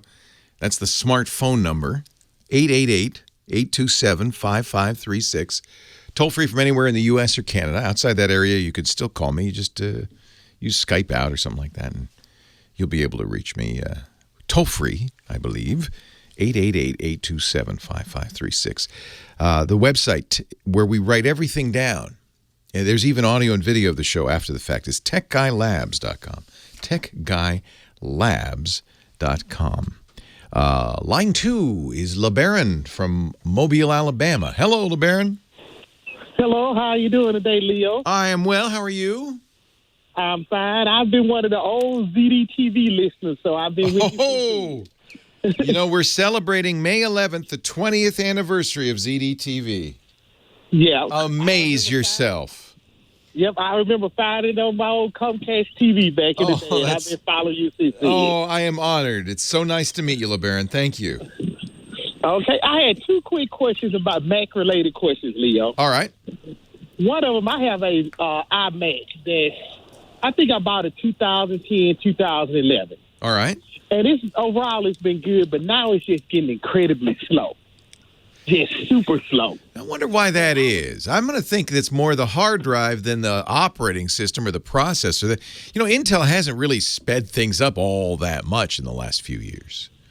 Mm-hmm. So if it's 2020 or 2011, I bet you the slowness comes from just the hard drive getting a little flaky.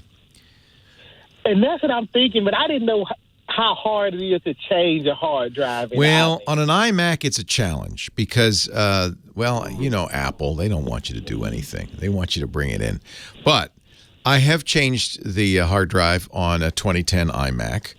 It requires some specialized tools like a suction cup. The suction cup is so you can pull the screen off. And Apple has a big suction cup they use. But I'm going to point you to a company that I used to do our upgrade.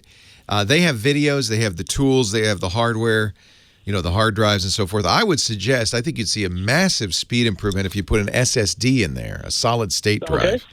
A little more expensive than a spinning drive, but boy, you get some big bang for your buck.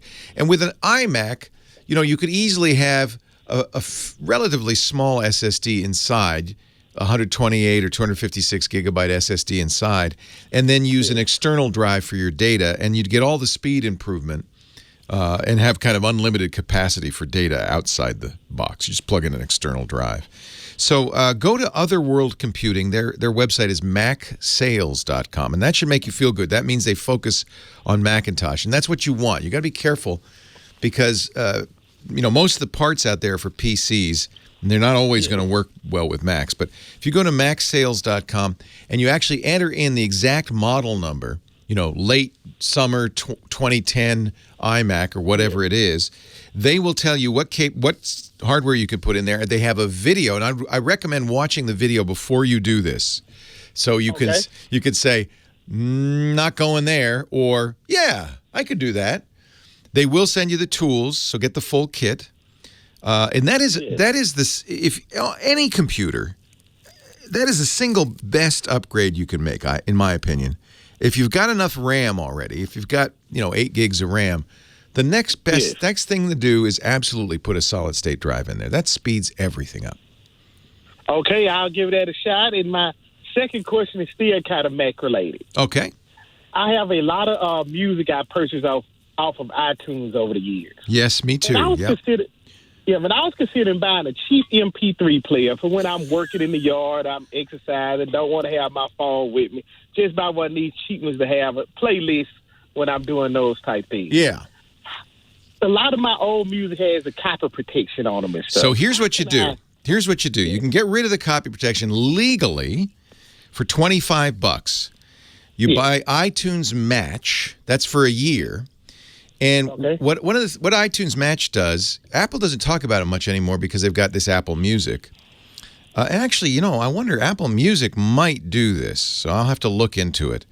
Apple's really muddied the waters by having all these different things. iTunes Match predates Apple Music, and the idea was it would match all the music you have on your hard drive in the cloud, and that way you could stream it on your phone or whatever. But here's the beauty part of it. Once you matched everything, and make sure everything's matched, and then take your music out of the iTunes folder, put it somewhere just so you don't lose it, but put it somewhere else. Then go back into iTunes. iTunes will say, well, you own all these songs, but it'll have a little cloud icon next to it saying, but they're in the cloud. Then you press the download for all of those. You can select them all and then press download once. It'll re-download the matched music. But what it will have done is replace the copy-protected AAC file with an uncopy-protected 256 kilobit AAC file. In fact, it'll also replace stuff you didn't buy from iTunes, but if you ripped CDs, maybe in the old days you ripped them at 128 kilobits or 96 kilobits, it'll replace those with much higher quality 256 kilobit AAC files. So it'll rebuild your library and all the copy protection will be gone.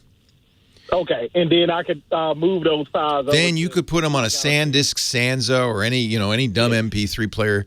I use MP3 players from FiiO, F-I-I-O. They play high-resolution music as well as AAC and MP3 files. So it'll give you high-quality versions that you can put on anything and play back on anything. You don't have to use iTunes anymore. Okay, that'll help me because, like I said, I didn't want to carry my phone around when I'm working out in the yard or whatever. If you get, the Sansas from SanDisk they're dirt cheap. They're not very good, but they're cheap. You can put all I'm looking for doing it. If you're mowing the lawn, you don't care. You don't care how good that sounds. You just want to have something to keep you company. You can put up podcasts on them too, and all sorts of stuff. So I think that's a good way to go. Get rid of the copy protection with iTunes Match. I will have to check. I think Apple Music does the same thing. So check and see. I think if you're already paying for Apple Music, you don't need to pay the extra $25 a year for iTunes Match. But Apple does not make this completely clear, so I'm going to have to do some research to figure that out.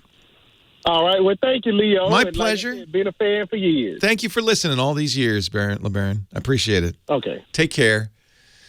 Yeah, it's funny because I'm a fan of good music, of high-quality music. But you have to recognize if you're driving in the car or you're mowing the lawn or you're commuting to work on a subway or a bus, there's so much noise around you that it doesn't matter if the music fidelity is perfect. For that, an MP3, 128 kilobit MP3 is fine. It's only when you're sitting, with a good stereo or good speakers or headphones and sitting in a, prime spot and, eyes closed and you're really listening to music, that's when the quality matters. And most people these days, music is wallpaper 90% of the time. It doesn't need to be super high fidelity. I do lobby. I do believe. I want the young people today, because young people are not exposed to, not in the way I was anyway as a young person, the idea of sitting and listening to music. Do you do that? You sit and just listen to music? No, most of the time we're doing something else. We're cooking in the kitchen, the pan's sizzling and the water's bubbling and there's kids shouting and you have music in the background. Then the quality doesn't matter. But if you're sitting and you're listening, you're sitting on the couch and paying attention with your eyes closed, that's when you want good quality. I would kind of encourage people. I would like to see a return to that a little bit. Musicians care. I mean, they're making this beautiful stuff. They hear it. They hear it in all its beauty, its splendor as they perform it. And it'd be nice if, people had that same appreciation. Didn't think of it as just, sonic wallpaper. So that's my little campaign. Get some good headphones. You don't have to spend more than a couple $100, but get some good headphones and really listen to the music. And I think that's something missing from our lives these days. 8888 Ask Leo. That's the phone number if you want to call and ask a question, make a suggestion, talk about high tech. That's what I'm here for. I come in to do this just for you, so make sure you take advantage of it. 8888 Ask Leo, the phone number. We're going to take some calls. We're actually going to keep going after the show. I'm recording ahead for vacations. We give you a whole new show next week when I'm out of town. So keep those phone calls coming. Leo Laporte, the tech guy.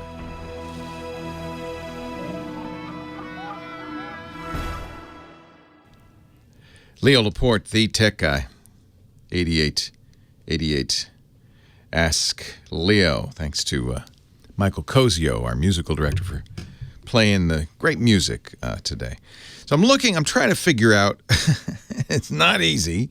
I'm reading an article from one of my favorite sites for information about Apple's policies and programs, imore.com. Apple Music versus iTunes Match. Match predated music. But So Apple Music does do the matching. Up to 100,000 songs from your iTunes library to the copy protection-free iTunes Store catalog. The problem with using iTunes Match, or with not using iTunes Match and just using Apple Music, is iTunes Match will even match songs that you didn't buy from Apple. If you bought it from Apple, Apple Music's all you need. If everything you got came from the iTunes Store, Apple Music is all you need. But if you are, have your own, live version of Mr. Roboto that is not on the Apple Store, then you do want to do iTunes Match. Nowadays, there's so much on Apple's music. There are very few songs that aren't there. I wouldn't worry about that so much. So you don't need to do iTunes Match if you have Apple Music. You can do kind of the same thing that I mentioned before to remove copy protection from older songs that you purchased from Apple. You just move them out of the iTunes, first match them, get Apple Music going and matching, and then move them out of the iTunes folder and re-download. Now, if you cancel Apple Music, remember that's a month-to-month subscription or a yearly subscription. If you cancel it, any matched, uploaded, or purchased tracks you've downloaded will remain on the devices and playable, but you won't be able to stream anything that is in the cloud and not downloaded anymore. You'll lose that. It's very confusing. Let me put a link. I'm going to let you read this article and try to parse. I don't know why Apple makes this all so complicated, except I guess that, they had the match service first, then they added music, and they didn't want to get rid of the match service, but now it's gotten crazy confusing. Larry, West LA is next. Hi, Larry. Leo Laporte, the tech guy. Well, hello, Leo. Well, hello. Let me use this over. Long-time listener, first-time caller in the name of Mr. Likas. Okay. What can I do for you, Larry? Can't believe I screwed that up. Anyway, so I have a question and some info, or I should say an update from NAB. Okay. You're at the National Association of Broadcasters meeting. I just returned. I have just returned from Las Vegas, and I have this report. Yes. Good. I didn't go this year, so I'd love to hear what you saw. Would you like that first before the question? Either way. Okay. Well, I will give you the update. Okay. So I had seen the initial presentation, or I should say the first incarnation of Sony's tile solution called integrated structure. It's now down to CLED because they say it sounds more like a disease. So they just it does, doesn't it? Sea-lead disease. I have sea-lead. Or crystal lead. So I'm not sure if you're familiar with the this tile solution, micro LED.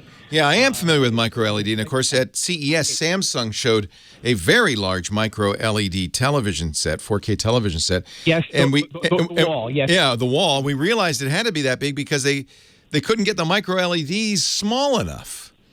So I'd love to hear what Sony has done. I'm sure they're working on this too. These CLEDs. This is like the fourth year it debuted at Infocom back in I think 2016. Yeah. And now they've got, for the first time, they displayed a, check this out, 18 by 32 foot 8K display. Yeah, it has to be that big. So let me explain how micro LED works, or crystal LED. I presume Sony's using roughly the same technology. Is you have 3 LEDs for every dot on the TV, red, green, and blue. So you're watching direct view of these LEDs, and they're lighting them in the appropriate amount to get any color in the spectrum. But that means you've got to get each dot. There's a limit to how small it can be because it has to hold 3 LEDs. And when you see giant screens, a 32 by 9 foot screen to do 8K, that's because that tells me they haven't gotten the pixels down to a reasonable size for a home user yet.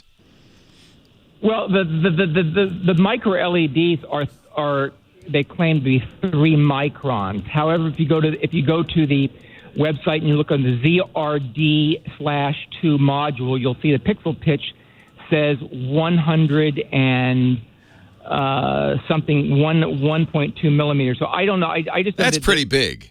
That's pretty big. Apple is also working on this. Apple has purchased a company that does micro LEDs and has a big prototyping factory in Silicon Valley, and the aware of it. Yeah, the rumor is they're going to do this for the Apple Watch first, and then eventually more. I agree. This is the next generation of televisions. Will be micro LED. It has a lot of advantages. There's no question. But I spoke to Kevin O'Connor, who's the director of marketing for North America, and all the other executives there. So I'm fully aware of what they're doing. And basically, what you have is an absolutely staggering picture. I mean, I'm talking. Really? There is the uniformity range. I didn't tell you 120 frame rate material they were showing from their UHC 8300 broadcast. It's like real life, right? It's like you're looking out a window.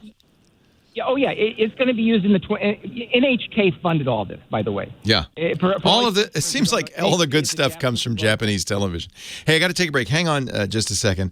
We're going to take a break. Coming up, more of your calls, 8888 Ask Leo. And as I mentioned earlier, I will be continuing to take calls after the top of the hour. The radio show will end, but my duties will not. We'll be recording ahead of time because I'm going on vacation. Rich DeMuro will be in this seat in 2 weeks from KTLA. I know you look forward to that. And I'll be back May 6th. Leo Laporte, the tech guy.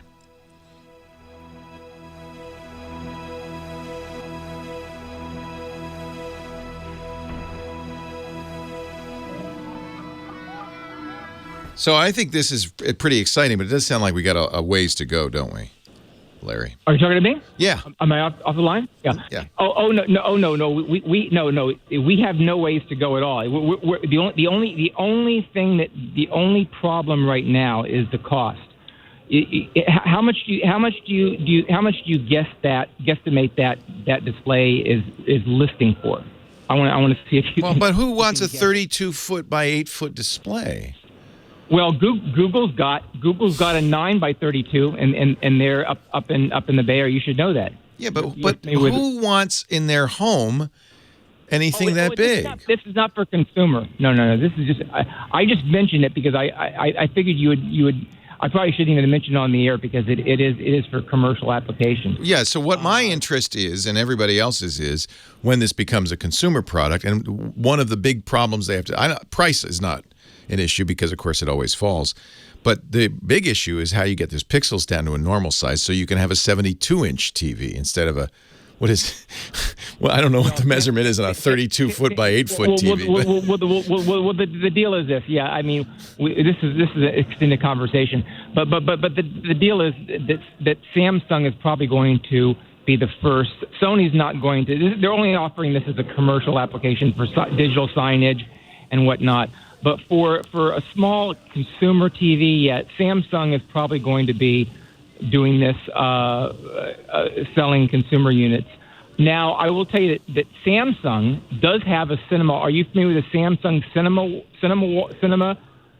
What they call a cinema screen, which is going to be installed or completed next week in Winnetka down here in LA. No, they're working on it. They're working on it right now. It's the same size, but instead of 8K, it's 4K. But that's for a movie theater. That's for a movie theater. Exactly. Yeah. Exactly. So that's a direct view movie theater screen. I don't know of any direct view movie screens at all. That's you've got to see it. You know, you got to go up to. You should go up to Infocom.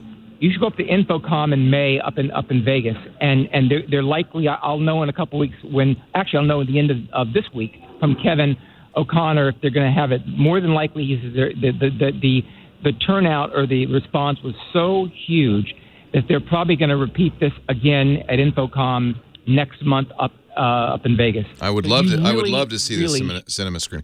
So real quickly, because I only have a minute left, what's your question? Okay, my question, and I actually wanted to. It's too bad. Maybe I can call back another time and tell people online. My question is for what is the best, most secure VPN and MAC address solution? You know, VPN is all equally secure. The issue really is whether you trust the company that's offering the VPN solution and whether they're logging, whether they give up your information to people who ask, that kind of thing. And that's very hard to verify. There's also a technical issue with some VPNs using WebRTC that they may give up your IP address. Now, most people don't use VPN for privacy. I mean, for anonymity. They use it for security, and so that doesn't impede the security, but leaking your IP address might be something people don't want. And we've seen a number of implementations that leak IP addresses too. And this is a moving target, and I don't feel qualified to say which is the best one. I'll tell you the one I use, which is from Wi-Fi Consulting in Washington, D.C. I found them to be very reliable. They don't log. But if you go to Tiny Hardware Firewall, you can read about that, and they have the black hole VPN. They're very good. I'm not sure what you mean by MAC configuration, MAC address solution. I don't know what you mean by that. There are apps that will spoof MAC addresses, if that's what you mean, but I'm not sure what you mean by that. We're out of time anyway, so thank you, Larry. I'm ready. Leo Laporte, the tech guy. 8888. Ask Leo. Let's get back to the phones on line one. Looks like we've got Kelsa from Los Angeles. Hi, Kelsa. Leo, long-time listener, first-time caller. Welcome. Yay. What can I do for you? Hey.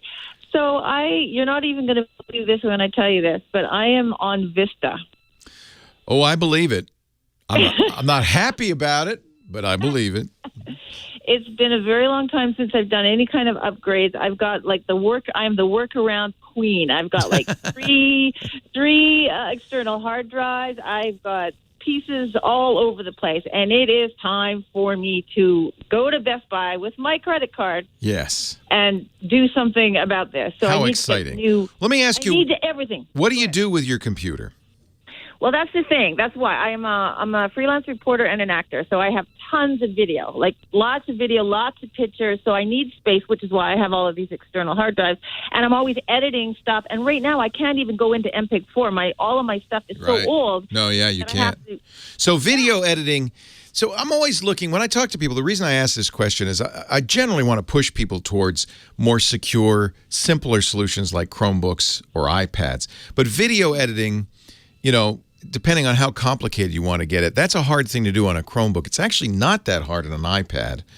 The reason I like both of these is that the problem with Vista and any version of Windows is you're really opening yourself up to all sorts of security problems. You have to kind of become a mini security expert as you have, I'm sure, to continue to use these. Although, if you're really concerned about security, using Vista is not a good idea because Microsoft no longer patches it.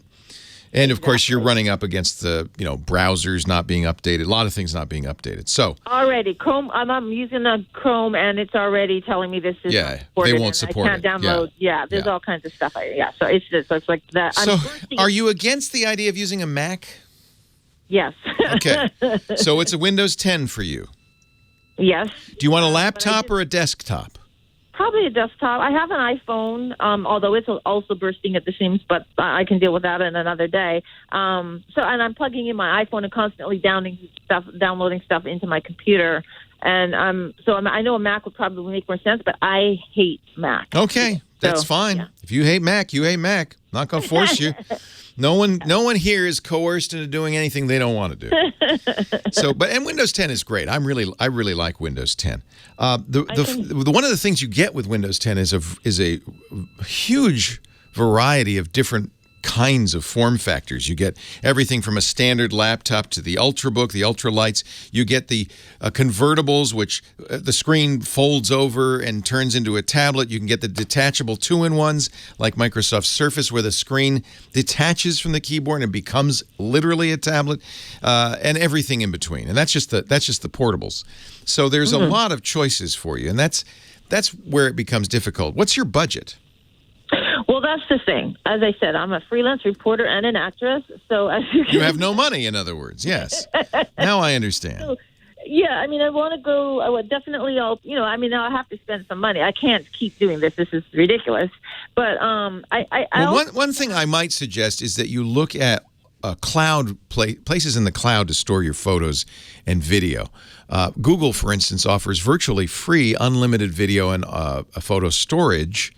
Where it would be in the cloud, it would be protected, it'd be safe, you'd have access to it, it'd be easier to share because instead of sending somebody a copy or even putting it on Dropbox, it's already on the Google Cloud. You just send them a Google Cloud link. So for headshots, for videos, I think that's a great solution. It is, and I have already got stuff in the cloud. The problem is because everything is so old, like all of my editing software, everything is just so old. And Photoshop, I do Photoshop too. None of this is like, well, first of all, none of it's going to work, I'm assuming, once I upgrade. No, you're going to have to buy all new software too. Exactly. Yeah. That's the issue. This is going to get really expensive. Yeah, that's why I've been delaying it. Yeah, I don't blame you. But that's why I would love to look at maybe not being so heavily reliant on desktop software and desktop storage, but using some of these free services to store your stuff. Google has some limited editing capability. If you got, unfortunately, there aren't any free video editors on Windows, but Adobe makes its Premiere Elements for under $100 is a very good editor and does everything you'd ever need. I actually used to use that way back in the day. And I do. It's not so much the storage that's the issue because I can put it on an external hard drive, and I don't know that. It's more just downloading stuff and then working with the video. Right. So you do need a lot of internal storage as well. You need some speed because you're doing video editing. You're talking about a fairly expensive computer. Have you thought about the form? Do you want a laptop? I would rather have a PC. Good, a desktop. A tower is cheaper. Yes. Yes. Yeah, I don't have a problem with that at all. But the one thing, because I went in, I looked at all this stuff, and because I haven't bought a computer in so long, and now I noticed a lot of it's attached, like the monitor's attached to the hard drive. That's called an all-in-one. Don't get an all-in-one. You spend more for that. People do that because they want fewer wires. They want a more aesthetic experience. You're looking for a workhorse. You're looking for a tool. And I would start, I'll tell you what we get for our video editors. We get Dell workstations. Now, the workstations are more expensive, but I would look at Dell. They're not pretty. They're functional. They're very... I don't care about pretty. Right. But you want function, and you want a good price for it. So I'd start with a Dell Inspiron desktop. It's a tower. If you have an existing screen, keyboard, and mouse, you don't have to buy them. Right. Although a new screen might be a nice thing to have if you want to treat yourself. Yeah, I have one. My old monitor just crashed, and so that's getting garbage. So I usually have two monitors. So right now I only have one. So I do need to get another monitor as well. You probably don't need an Intel i7. An i5, 7th or 8th generation i5 would be fine. You might want to look at the AMD Ryzen processors. Those are even more economical and give you probably... I'm sorry, do I spell Ryzen? I don't know that. Ryzen. AMD's always been a strong competitor to Intel. They're not quite the Intel power, but they're pretty close for a lot less money, and they're absolutely 100% compatible. So that's a good way to go. But Dell offers both Intel and AMD processors. You can choose a base unit for you with Windows 10 and an i5 processor. I'd put in probably 16 gigs of RAM, a little more memory for you. And then maybe you're already going to be using external drives. You probably get by with 512 gigabytes of solid state storage. Do get the solid state. That'll speed things up a lot for you. And we're talking well under $1,000 for this, what I just described to you. Yeah, that would be great because I was hoping maybe $500 or $600 if I was. Yeah, well, it's all going to depend on what you have to spend, and Dell lets you customize it till you get the price you want. They start at $499, so I would look at an Inspiron desktop, Inspiron from Dell.com. I think for your price point and what you need, this is going to be a good choice. And I think Windows 10 is really a lot more secure, certainly more secure than Vista, but even more secure than Windows 7 and 8. A lot easier to use. You remember to save some of your budget for a new screen. Dell has some very nice, inexpensive 24 and 27-inch monitors. And big is good when you're doing video editing because you can have your video on there, almost full screen, and still have room for controls and so forth. And I think Premiere Elements for under $100 is good enough. Same thing with Photoshop Elements. Save some money on the software. Good luck. Have fun. Enjoy your new computer. Dude, you're getting a Dell. 80. There's other good choices too. HP actually now makes pretty good desktop computers. The Pavilions have gotten so much better than they used to be. I used to really avoid recommending them. Acer has some good low-cost choices. Asus, A-S-U-S, very good. There's lots of choices out there for desktop computing, but I generally go with Dell as a default. That's pretty much what we use in the business, almost entirely. Leo Laporte, the tech guy.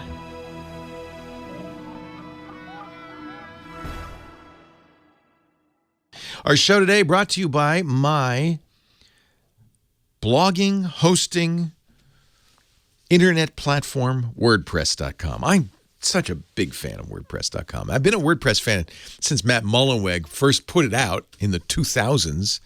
Ran a WordPress site for many, many years on my own servers. Then I discovered, hey, what am I doing? I could use WordPress.com. They host it for less than I was paying for generic hosting. They keep it up to date. You've always got the latest version. They've got all the plugins and templates you could ever want. I mean, you have to decide, why am I doing a website? Is it so that I learn all the ins and outs of how the web works, or because I've got something to say, I've got some content, I've got a business I want to tell people about? If you're not looking to become a web guru, you've got to check out WordPress.com. Actually, even if you are, you've got to check out WordPress.com. The easiest way. It gives you the freedom and flexibility to share your voice, your work, your way. Having your own site is so important. That Facebook page, you don't own it. We're learning that now. Facebook owns that. That Twitter feed, you don't own it. But WordPress.com, your WordPress site, you own it. Get your own domain name from WordPress.com. Set up a template. They've got great customer support. They're there 24/7 Monday through Friday. So you can get support in the middle of the night if you need to. They're even there on weekends. Of course they do e-commerce. Powerful e-commerce options ranging from a simple buy button to a full online store. And WordPress.com is very affordable. The plans start at $4 a month. They also make it easy to expand your reach, to get your business known. They've got built-in SEO, social sharing. I love that.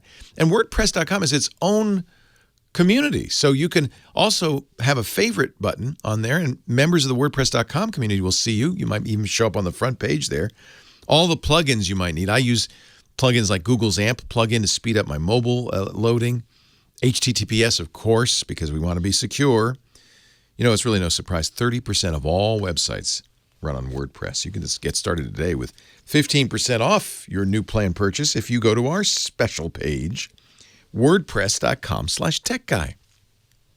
WordPress.com/techguy. 15% off your brand new website. It's no wonder 30% of all the websites in the world 30%, almost a third, run on WordPress. That number is so huge, it's almost hard to believe, but it's true. I've been watching it go up, too, by the way. There's good reason. It's the best. WordPress.com/techguy for 15% off your brand new website. You want to see my WordPress site? By the way, when I go to Japan, that's the first place to go if you want to see photos and information from the trip. In fact, I've got to do a blog post. I've been putting it off about my workflow, my photo workflow. It'll be up there at leolaporte.com. That's my WordPress site. What's yours? WordPress.com/techguy. Leo Laporte, the tech guy.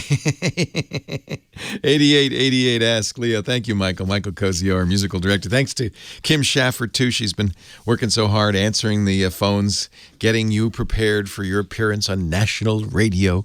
8888 Ask Leo. And as I said, even though the show's over in about 15 minutes, I'm going to keep answering calls for, another 45 minutes or so. So keep those calls coming in. We're recording ahead for my vacation just around the corner. Well, I don't like to do reruns,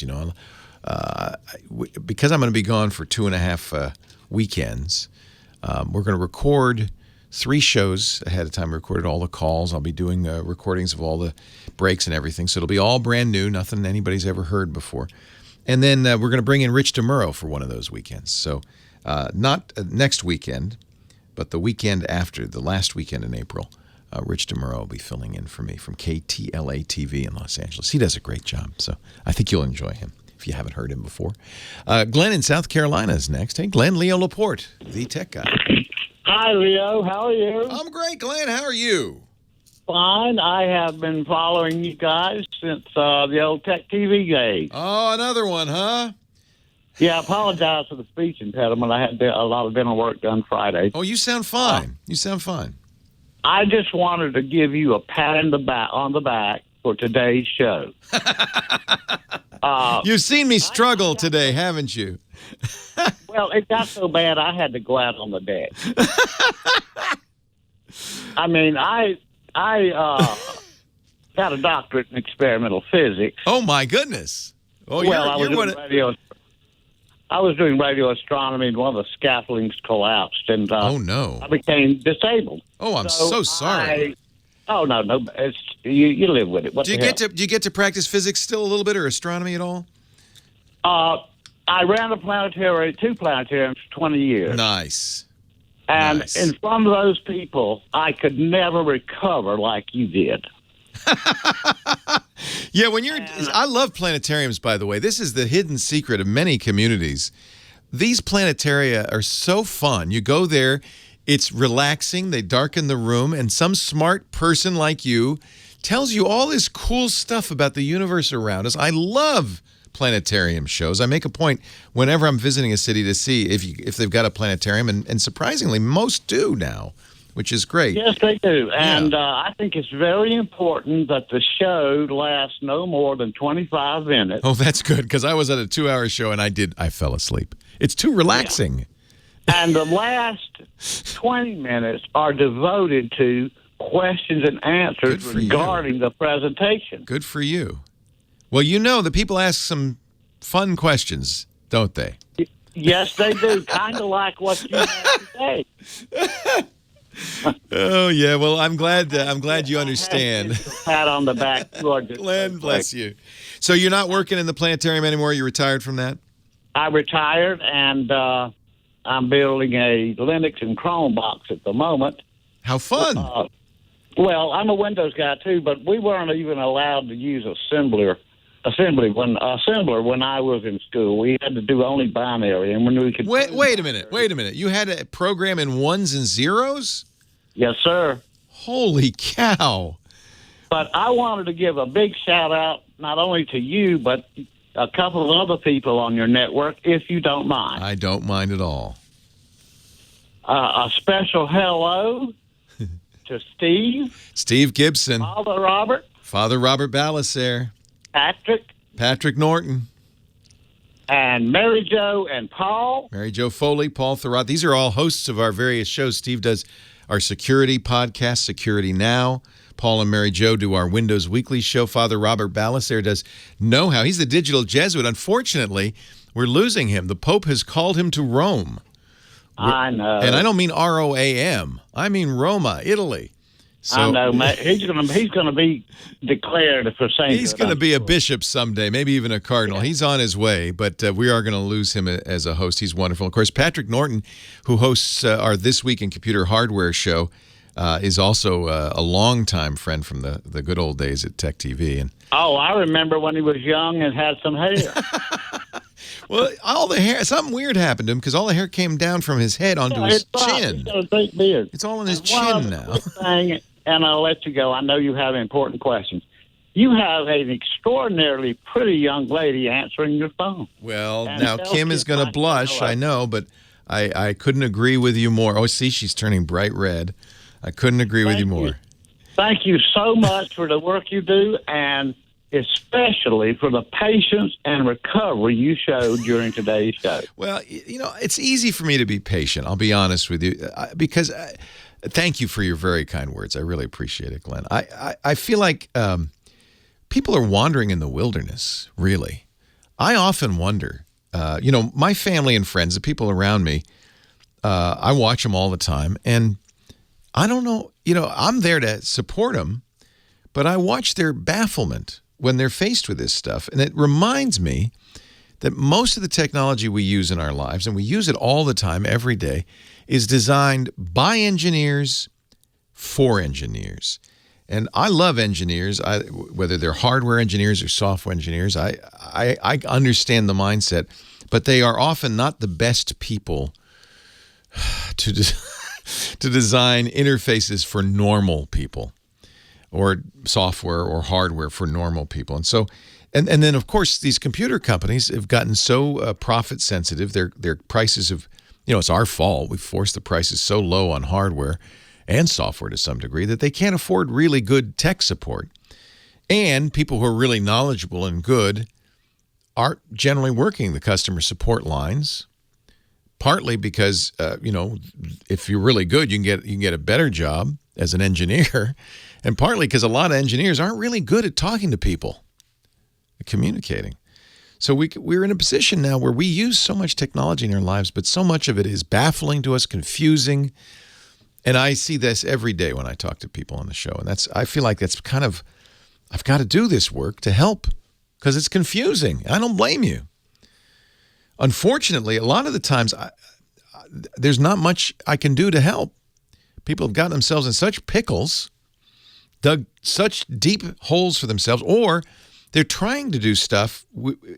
It's as if you're trying to be a concert pianist and you never took a lesson. It's just, it requires, I'm sorry to say, it requires a considerable amount of effort to operate and maintain a computing system these days. That's why I like iOS. I like Android. I like Google Chrome OS, because in many cases these are much simpler. They don't do as much, but they're something that people can get their heads around and don't need to be, kind of security experts to use. But I understand how it is, and I'm glad I can be here to help people and answer their questions. So thank you very much, Glenn, for your kind words. Thank you, Kim Schaffer. Thank you, Michael Cozio. Most importantly, thanks to you for putting up with me. We'll fix this stuff together. We'll get it working together. Leo Laporte, the Tech Guy. Have a great Geek Week. Well, that's it for the Tech Guy Show for today. Thank you so much for being here. And don't forget, TWIT, T-W-I-T. It stands for This Week in Tech, and you'll find it at twit.tv, including the podcasts for this show. We talk about Windows on Windows Weekly, Macintosh on Mac Break Weekly, iPads, iPhones, Apple Watches on iOS Today, security on Security Now. I mean, I can go on and on and on. And, of course, the big show every Sunday afternoon, This Week in Tech. You'll find it all at twit.tv. And I'll be back next week with another great Tech Guys show. Thanks for joining me. We'll see you next time.